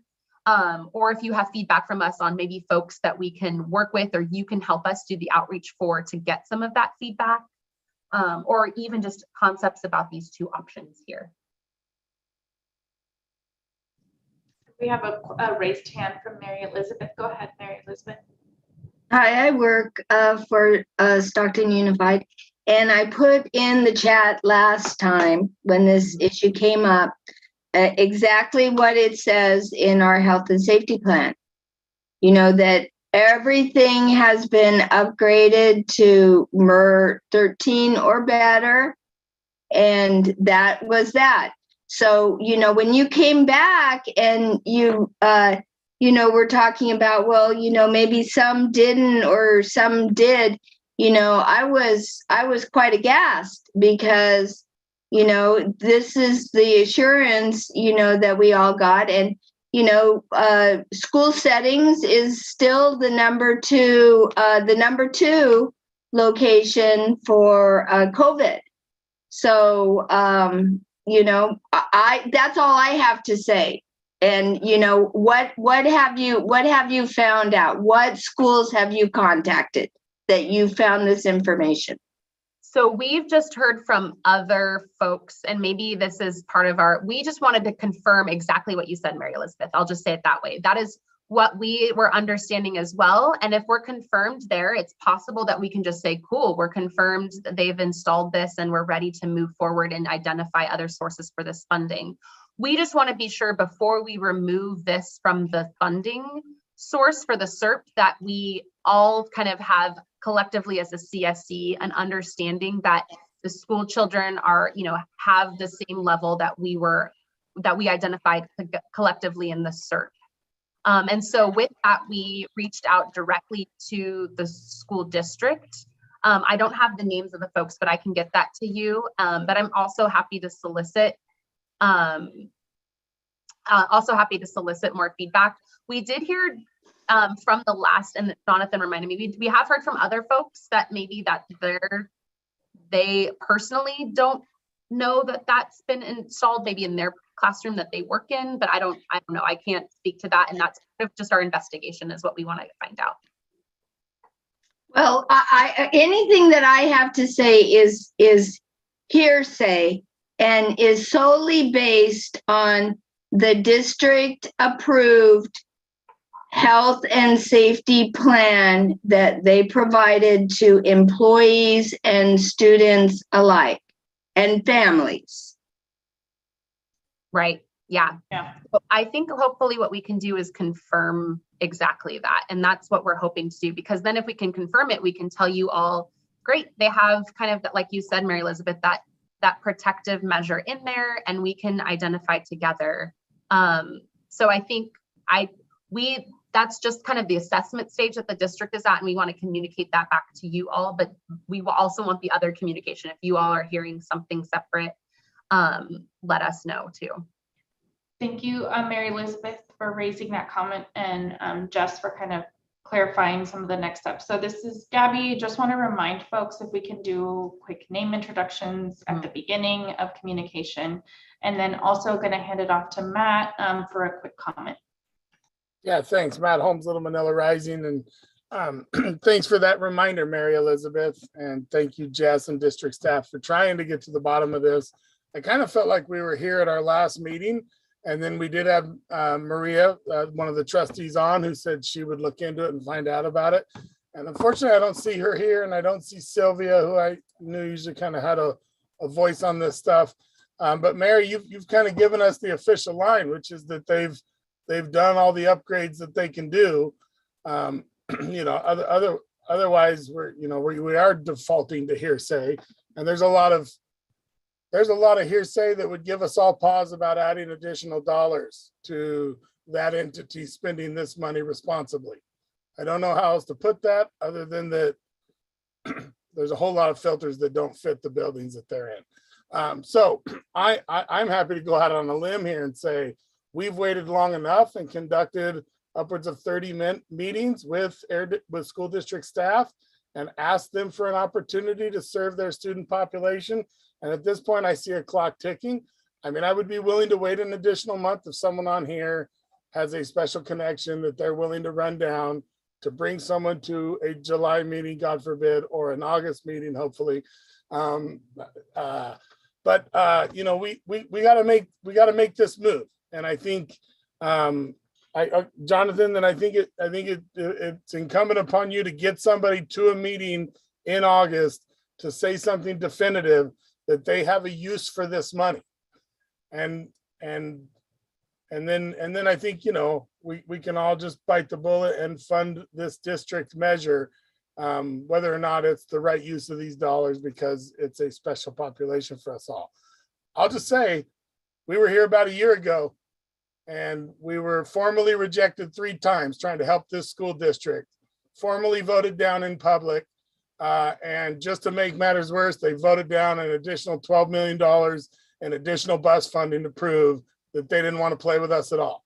So I don't know how many times you want to date the same person that keeps rejecting you, but I see a whole list of measures over here that are underfunded, where we have accountable and interested partners who know how to show up to a meeting when it's time to stand up for your clients. And I don't see that in this school district, I'm ashamed to say. So I would be happy to cut bait and run in August, but I'll give you another month if somebody wants to run that errand. Thank you, Matt. This is Gabby. I want to just appreciate your comment and then hand it over to Douglas for also just another comment. Matt, I think I agree with you saying and everything. And in order for the school districts to, you need to be a majority into our meeting. Not just a few people of the trustees that come into our meeting, but the majority to really hear us talking about it. And I know that we gave them a couple of times. I've been to their meeting. I know that I had talked to them personally. You know, in area 4, I believe in areas of the president and other people about that, and Maria Mendez as well. It's about getting it passed, and advocating for that. But like you said, we have other options that we have to consider, that other schools that are charter schools that are underdeveloped, in the community that are in work conditions. So charter schools that are not affected by the QSD can have the San Joaquin get involved as well, because they're still part of Stockton, by goodness, still part of the Stockton area, in that area, particular school site. Okay, so that's another avenue we could talk to at the San Joaquin Board of Education. So what is that could be okay with that, with Matt? Thank you. I think we're talking about, Matt Holmes. I think we're talking about a specific geography. I also know that the county office has received similar fundings, and that the county office is an accountable and transparent and professional organization that does what it says it's going to do. And that if they got CARES Act money, they upgraded their facilities already. I bet you we could drop them an email and have an answer in about 3 days and know exactly what their needs were. So Doug, I think exploring that is reasonable. I also just know that they got the money and they did it already, and that they wouldn't buy the wrong size filters and pay staff to cut them down to the right size and duct tape the ends and cram them into a unit. And so, you got to ask yourself whether or not you're going to give money to somebody who treats your kids' health and well-being like that.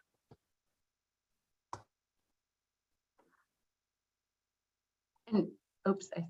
Go ahead. I agree with you. I agree with what you're saying. That's something I'm more concerned about, that, because if Stockton, if the trustees don't care about their student well-being, then, like you said, Matt, I think definitely San Joaquin have more. They had accountability. I know they filtered from the top down, so they have to look by the record. They have to check the balance of the book record. They have to check the balance of they're going through what every site school will have to require by law to make sure they stay regulations. So that's something that we could able to allow the San Joaquin to help us able to get any school a monitor that in the location that is needed as well. That's all I'm saying. Thank you. Thank you. This is Gabby. I just want to kind of summarize just a helpful, I think, action item based on this conversation, just to have, I think we said August be the final checkpoint for how to proceed with this situation. So I think there's some actions here for folks who volunteer to get in touch with contacts at the school district, and we'll use that time point as a marker to see how to proceed. And I will just offer, in the meantime, we will also reach out to anyone, like our continued contacts that we have, but anyone on our committee that's affiliated, we might just reach out to you personally and see if you can also be a conduit for reaching the right people. And I actually summarized what Gabby just said at this. I added an option C. It sounds like we created option C, and I highlighted it here. We'll assess this month. It sounds like even a couple of weeks, folks are like committed to getting answers. Bring folks, hopefully directly from the school district to the meeting.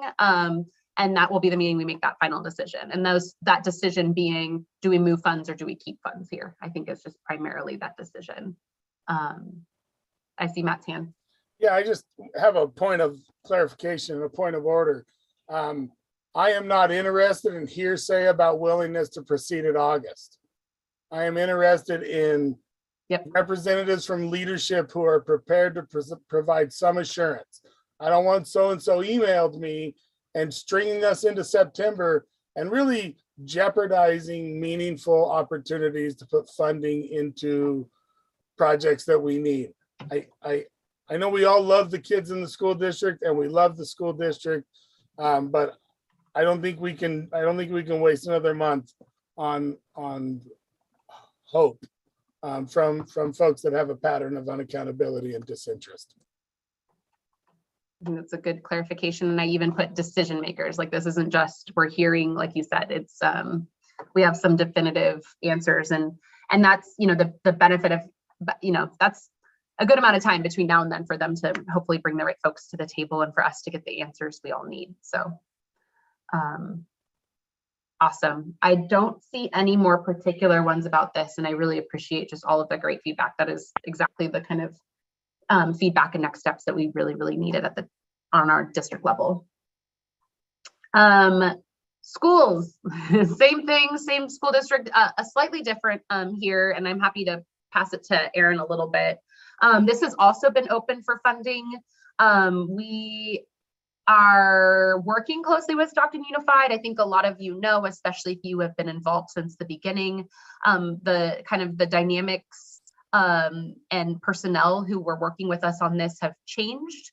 And we've been really committed to re-engaging and making sure there's a lot of momentum on this. We have had the applications for the 10 buses that are committed in the SERP with the district.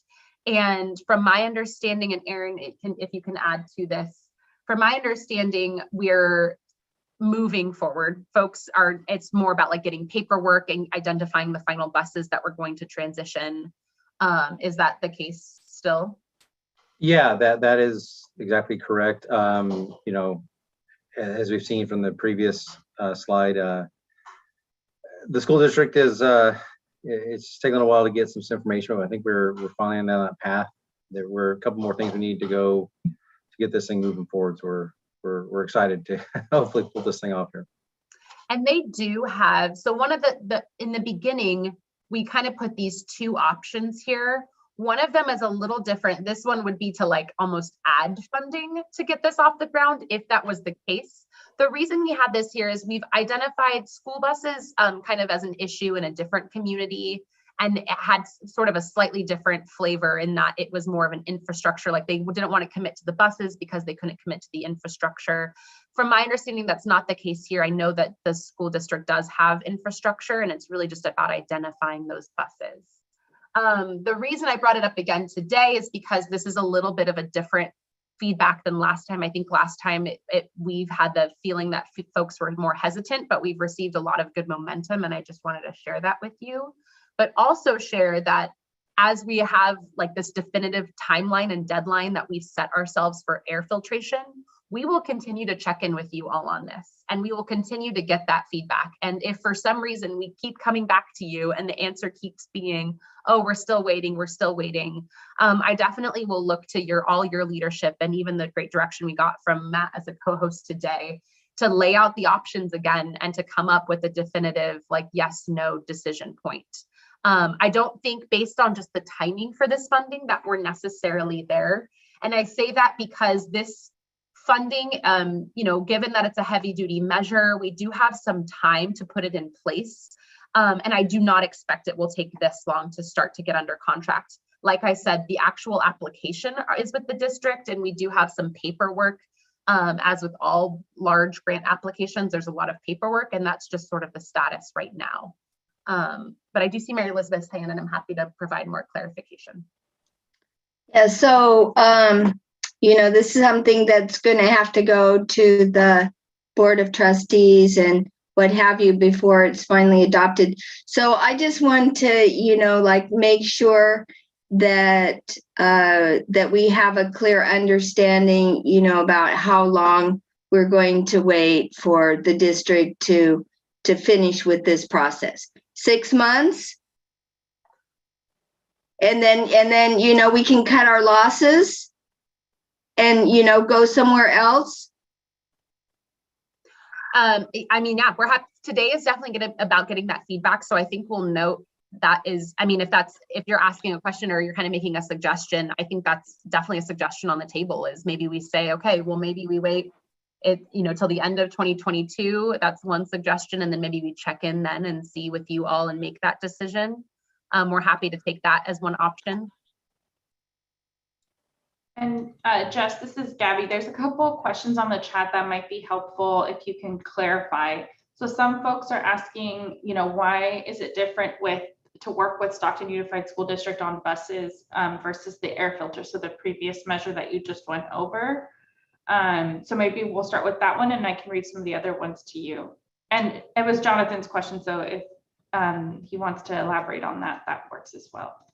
The buses, I think just logistically are compared to air filtration and infrastructure projects are just easier. The idea is that they just get rid of an old bus and then they purchase a new bus. And so logistics wise, it's not installing, it's not working with facilities because they already have the infrastructure there. It's just a little bit easier. It's also something that Stockton Unified is almost there on, if that makes sense. So like I said, the applications are already in. We're just working on identifying which buses they're going to get rid of. So there is a little bit of a difference there. And it's a well-known type of program. The air filtration for schools is sort of a different, a new program for everyone. And I think to Matt's kind of point, each place is seemingly implementing it slightly differently or interpreting maybe what they're doing with the CARES Act funding slightly differently. And so that's sort of the process we're going through right now. How long have they been giving? Because they went through, I'm just now reading, so maybe I'll kind of go down these. So why is it different? What happens to the old buses? Aaron, can you describe a little bit what happens to old equipment? Yeah, the old buses are actually rendered inoperable. They're crushed and destroyed at a licensed dismantler that's certified through DMV. So they go away. It is a good project. I would hate to give up on it. We've been working so hard. As you guys know, the director of transportation left, and so it kind of delayed a little bit. But I think we're getting the momentum again. So I wouldn't want to just toss this away yet. Give us time. This is what we do. We're pretty good at it. I think we're going down the right path here. I think we can pull this off, because the biggest issue a lot of times with school buses is the infrastructure. They already have it. It's already there. And so it's kind of a no-brainer to do this. And so I think we're on the right path here. I would just hate to kind of give up on it. And I think we can pull this one off. I really do. And then I saw, and maybe this is a little bit to the point that Aaron just made, but how long have they been given for their paperwork for the school buses? It's really just been a back and forth process, because it is the transition from transportation managers or facilities type folks at the school district level, as well as sort of just decision points that they've had to make about which buses they're getting into. I mean, we've been working with them for months, but I agree with Aaron. I don't know that we're at a point where it's not like they're not being responsive. It's taken a while, I think, for folks to kind of get the momentum to move forward. And then I did want to clarify, just Mary Elizabeth mentioned earlier, and I nodded, but I know not everyone can see all the nodding, that I do think it's true, and correct me if I'm wrong, Aaron, they would have to take a big contract like this probably to their board. Is that how it works, or would they just move forward? It depends on how the strategy is now. A lot of times I have to double check the application, but a lot of times they'll go to the board and get approval to submit the application. And so that usually comes along. We have to double check with that. A lot of times that's how it works, is like they go to the board to submit it. So it's kind of already in the budget to do. In this situation, there's not much to budget. I think we can pay pretty much the entire cost. So depends on how they come in, what they get on them, but it's that way. You have to double check the application again, but a lot of times, like I said, the board resolution is included in the application. I have to double check this one to verify that. I don't remember on top of my head. It's been a while. And I see Jonathan's question, which is perfect. I'm getting to his questions, and I'll just kind of add to Aaron's point, and something that I think we need to kind of keep in mind with projects is, I definitely don't want to wait until there's a funding deadline emergency, but I also think we need to take a little bit of time here to work through the CERP commitments, especially the ones that were close like this on. I think 2 months for getting feedback on the air filtration makes sense to us, because it's just feedback and we just need to know next steps, right? This is a project where they have applications in. We're committed to, we've really focused in on getting 10 buses done. And it's not like they're being non-responsive in the same manner that we've seen with air filtration. So I don't know that giving them till the end of the year is that unreasonable from a funding deadline perspective. And I do think, just generally, and I'll let you guys know this, that as we make decisions about the air filtration, there's a lot of funding there, I think, to help support other projects that haven't been moving forward. But I'll pass to Jonathan maybe to take that question, because I just got to your written question. Well, it was more on providing the context. Didn't SUSD vote down already on Gilbert's initial electric buses grant? Yes. So what if that happens again?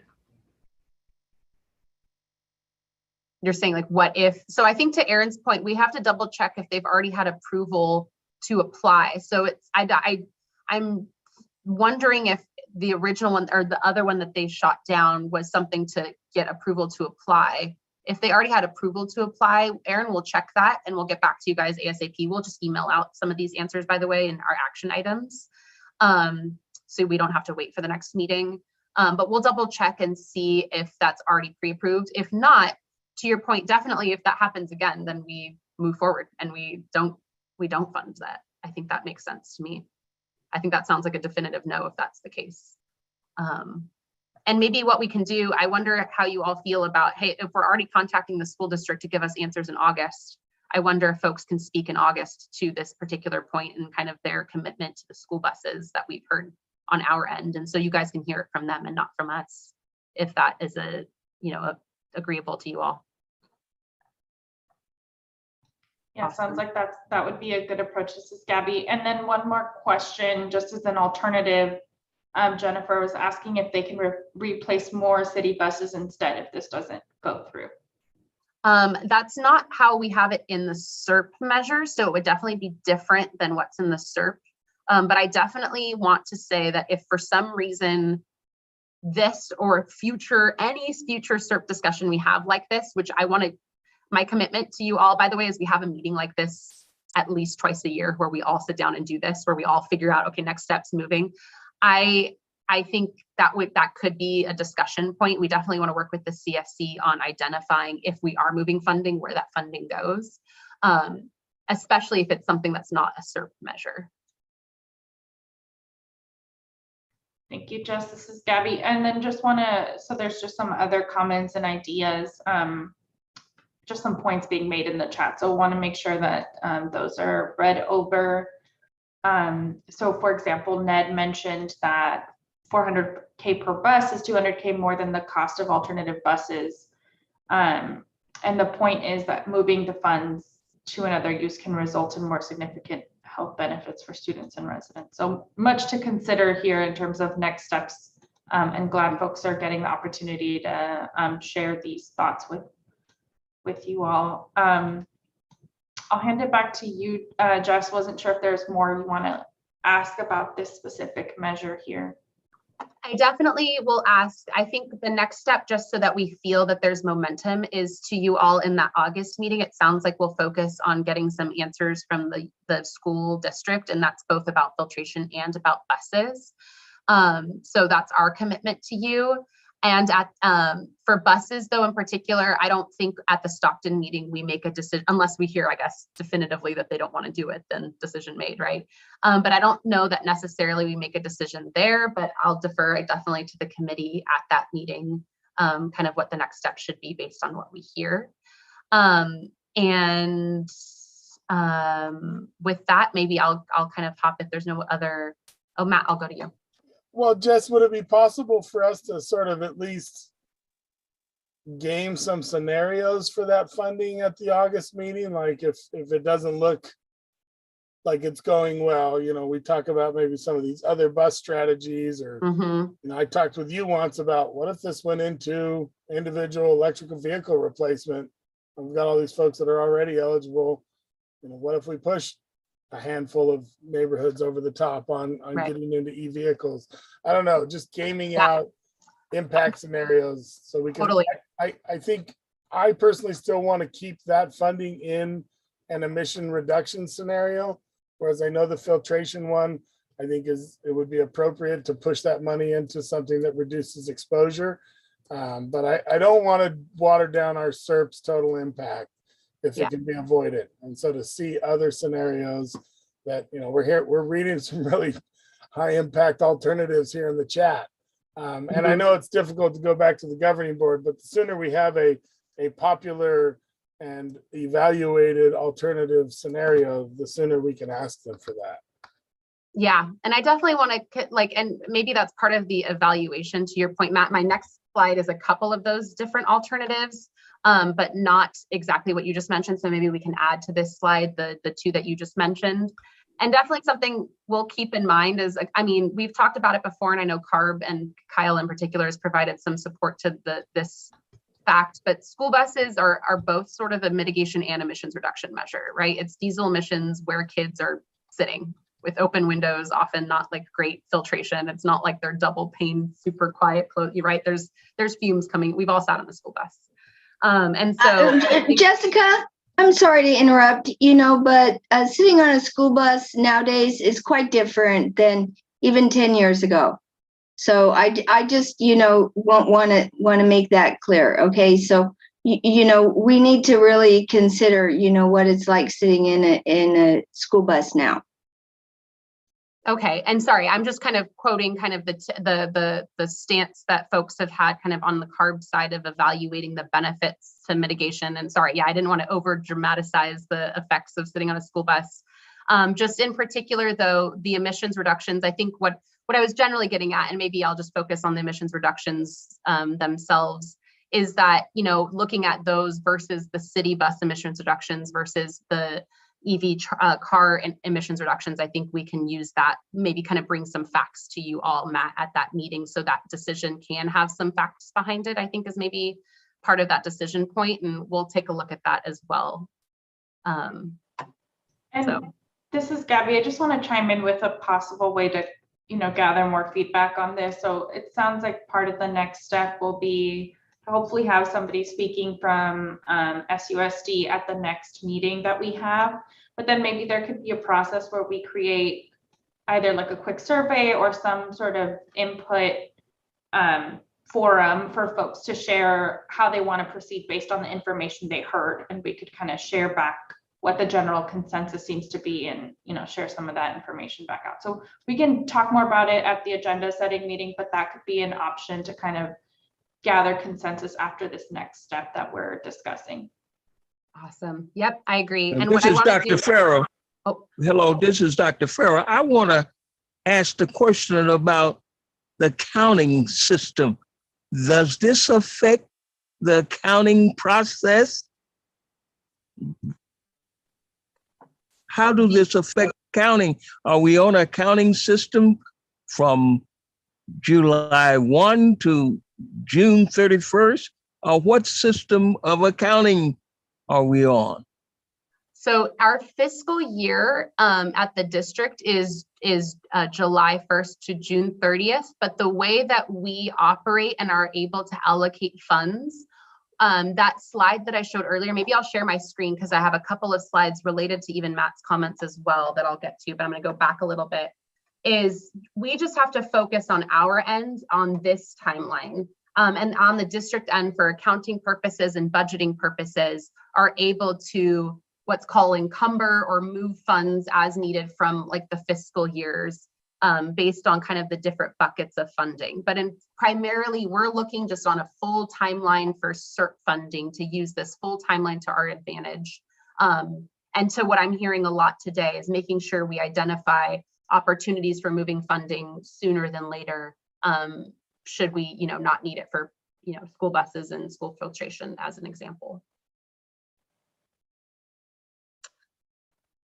I hope that answered the question. I do see a couple things popping in the chat, so I was going to pull this up. So I think it just looks like it's lots of great comments and some feedback on something from earlier. So thank you, Matt and Nate and Jonathan. I'm sharing this slide because this is so far, but I agree with Matt. There's a couple more that we've even heard today and some that I've heard in discussions with you all separately are some of the other concepts we've heard of places we can shift funding. And so I think to all of your points and to Gabby's point about like assessing next steps and getting kind of consensus on where to move stuff, we can start with kind of these discussion points, which are some of the concepts. One is that currently, and of course, right now, I shared with you earlier that we have 0 folks that have taken advantage of the residential wood burning change out for the Stockton community. We know that A, it's just kind of a weird time of year for that. So that could be part of it. But B, because this measure only allows you to go to natural gas, and we've seen, especially perhaps inflation induced, that $3,000 doesn't exactly cover 100%.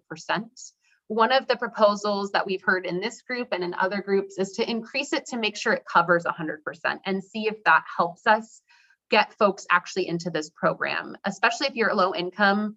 That incremental cost of just $500, which is about the average, about $3,500 to $4,000 is what we see.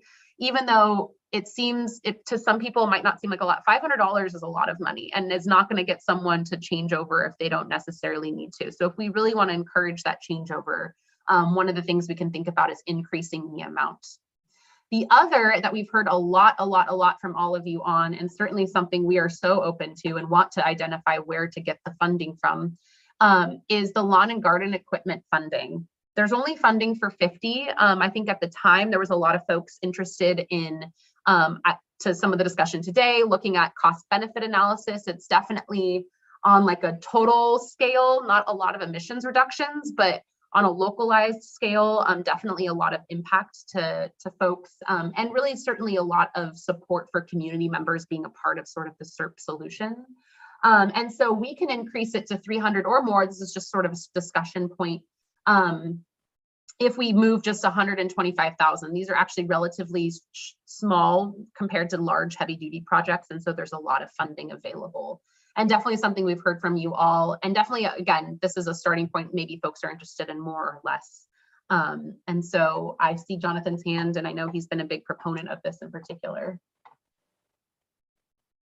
Oh, I was looking at the natural gas fireplace incentive. You know, one thing that would be really cool, and I don't know if we're going to be able to do it, is being able to do a pre and post measurement on indoor air quality for those who utilize wood burning, seeing once they switch off to using this incentive, but giving sort of a good spatial, like good amount of like months for us to do it, and then being able to compare it to once they turn over to natural gas, how much of a difference it would be. But I don't know, I'm just looking at it in terms of just That's a great numbers, but I don't know that we point to, because we use a lot of data to support the fact that we've built this program and we've amended this program valley-wide year after year. There are actually a lot of studies that do point to those differences. Let me, as an action item for harder to write down,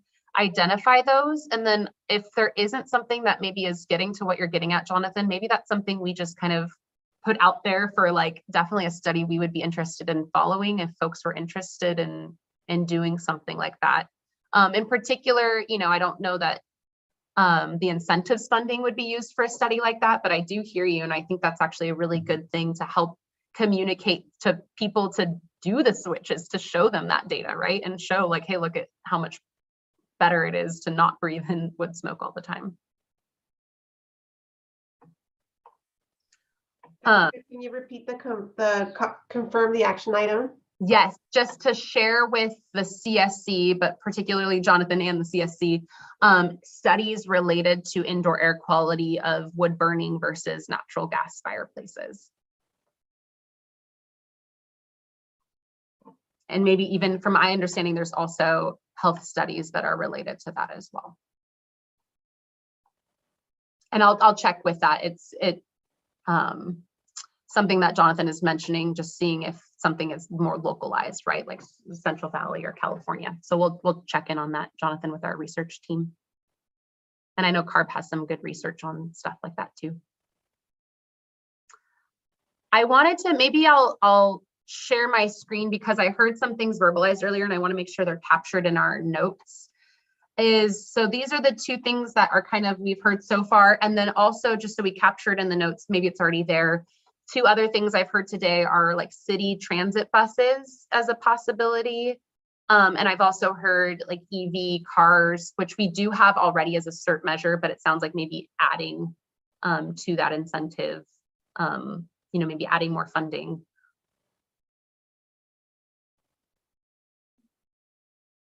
Go ahead, Jonathan. How much would the 4,000 cover? That would be 100%. That's, yeah. Oh, so it's straight. So it would hopefully, yeah. Now when I say 100%, I mean, it's not just so anyone can go out and buy like the, you know, it's like giving, like we would never, for example, I try to use it like when we fund EV cars, if we say cover 100%, you don't go out and buy like a Tesla Model X and we buy 100% of it, right? we try to find where we think we can cover 100% of like the typical or a good model. And that's that funding. And so it's same thing here. The $4,000 should cover like the average that we've seen, like I said, is just under that. And so we tried to make sure it would cover typically, but some people might get, you know, the fancy model and they would just cover up to 4,000. And using that money, that's if we take the money out from the what? Right, exactly. Out from the what, I think is the question we want to answer in August. If there is a measure that we identify that we aren't going to move forward with, that can start to be our pot that we move from. What was sort of the intent with that one for 4,000? Was there already like a thought, like maybe move it from this thing already, or is it more like? Nope, these are sort of we kind of already discussed the where froms earlier, even though we haven't made final decisions. So like places we can move funding from. These two were sort of the where tos. So we haven't made the connection of like where we're going to move from to, but now we have concepts of where we think we can move funding from. We have concepts of places, and we've already heard a couple new concepts of where there might need to be funding moved to. And then to Gabby's point, maybe to help structure it so we can kind of do a nice, organized discussion of it, we can maybe walk through more of like a streamlined exercise, get some good data about kind of the different options, and then make a decision together of that, next step.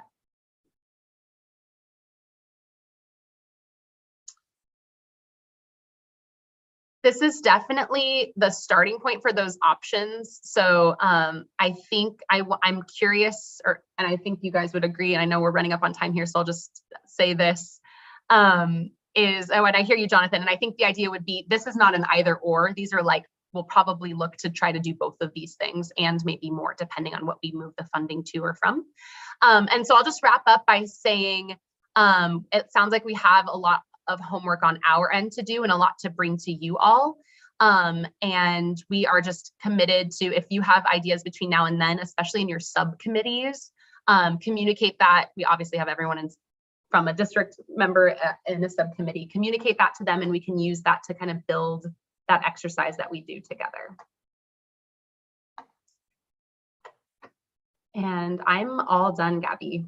So thank you all so much for your time, and definitely thank you especially to Matt, who helped me kind of like walk through this and kind of get some good ideas and think about how to work with you all on these next steps.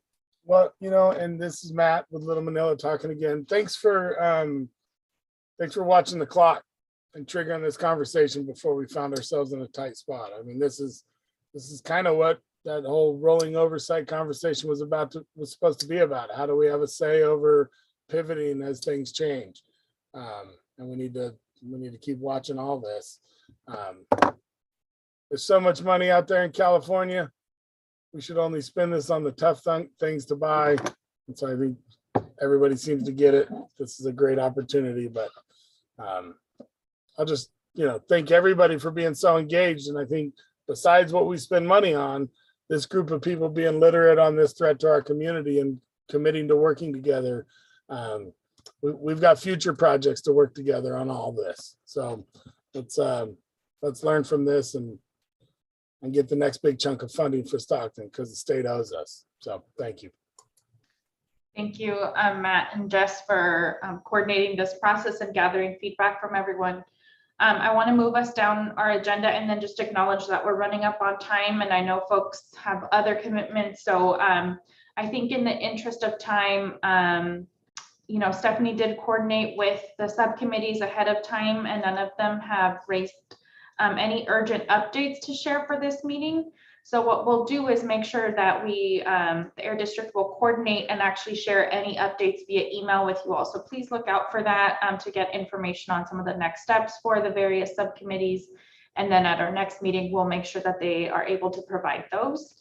I'm going to transition us to wrapping up and sharing some of the next steps, but I'm seeing some comments on the chat about the next meeting. So maybe I'll hand it over to the Air District just to share a little bit more about the next set of meetings for the CSC. Awesome. So yeah, just really briefly, and I think even Matt kind of shared a little bit of his feelings about it, and all of us, I think, are looking at the calendars and saying July 6th, that's like after July 4th. Perhaps you're trying to take some vacation. I don't know about you, but I haven't taken one in a very long time. And I think a lot of folks are just interested in making sure, at least specifically that week, we don't have a meeting.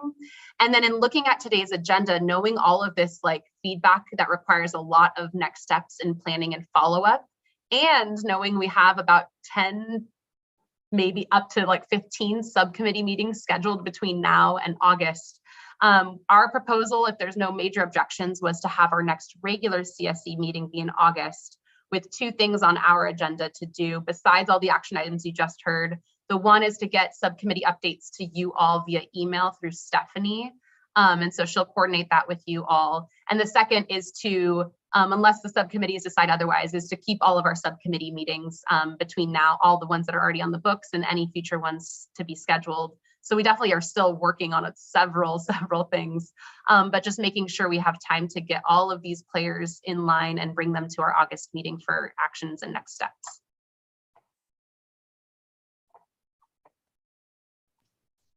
So I'm just pausing to see, and if folks don't feel comfortable sharing broadly, you can always message me directly or message anyone at the Air District directly about your thoughts around the scheduling proposal. And additionally, if you feel comfortable sharing after this meeting, if you kind of object to this proposal, the Air District can follow up with the final decision as well, kind of as part of the next steps. With that, I'm just going to run through our action items very briefly, and just again to support the transparency and accountability of all of the time commitment for your participation here today. We're going to run through what we have listed here for next steps for between now and the next month. So UC Merced's Health Sciences Research Institute requested that CSC members contact Dr. Bradman and Matt to volunteer to host any air monitoring, and I saw some really good movement around that in the chat, so please continue to coordinate. Oh, I apologize, did that move? Yeah. The Air District will prioritize providing an update on air quality measures on the status that has been implemented and deployed in the community. The Air District will pause EV applications until the outreach committee and CSC members have the opportunity to participate in mapping exercises to identify priority areas to install the EV charging stations. And then providing 1 more month, so by the end of the August CSC meeting, for Stockton School District decision makers to respond to the implementation of the school air filtration systems and to potentially use the incentive measures for 2.6 for all public schools in the boundary. The Air District is also going to work to connect with SUSD, so they're going to reach out to CSE members for that. And then just 3 more things. Thanks for hanging in there. So during the next meeting, the Air District will provide updates on the implementation of the school buses incentives measure and just an overview of alternative approaches. The Air District will also update the SERP based on the feedback and modifications, bring modifications for a vote at the August CSC meeting. And then finally, the Air District will share studies related to wood burning, both indoor and outdoor, with folks.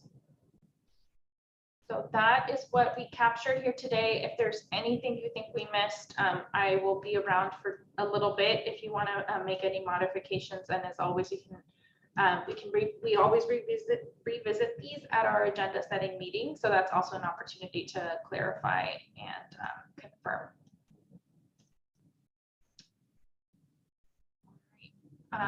And with that, so as is currently planned, there won't be a CSC meeting until the following month, so August, unless there are objections. And then actually our next agenda setting meeting, which we hope to still keep on the books, will happen Thursday, June 9th. And so again, folks don't want to lose momentum on all the important feedback we heard here today, and really want to use, take the opportunity while things are fresh in our minds to come up with a plan for what what we want to do in August. So we'll still plan to host this June 9th, and we hope to see you there next week on Thursday. That is everything I have for you all today.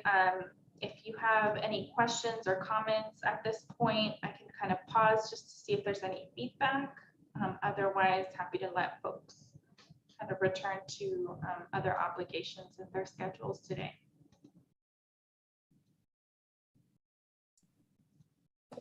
Yeah, this is Matt again. Just want to thank everybody for hearing us out at the beginning. Great opportunity to bring some science to town and protect our neighbors. So you saw I put the form in the chat. If you have any problems with that, hit me up. And thanks again, Jess, for getting us on track with these funding deadlines. Really appreciate it. Good night, everybody. Good night. Thank you, Matt, for co-hosting. And thanks everyone for your input today. We'll see you soon. Yes, thank you all. And thank you, Matt. Take care, everyone.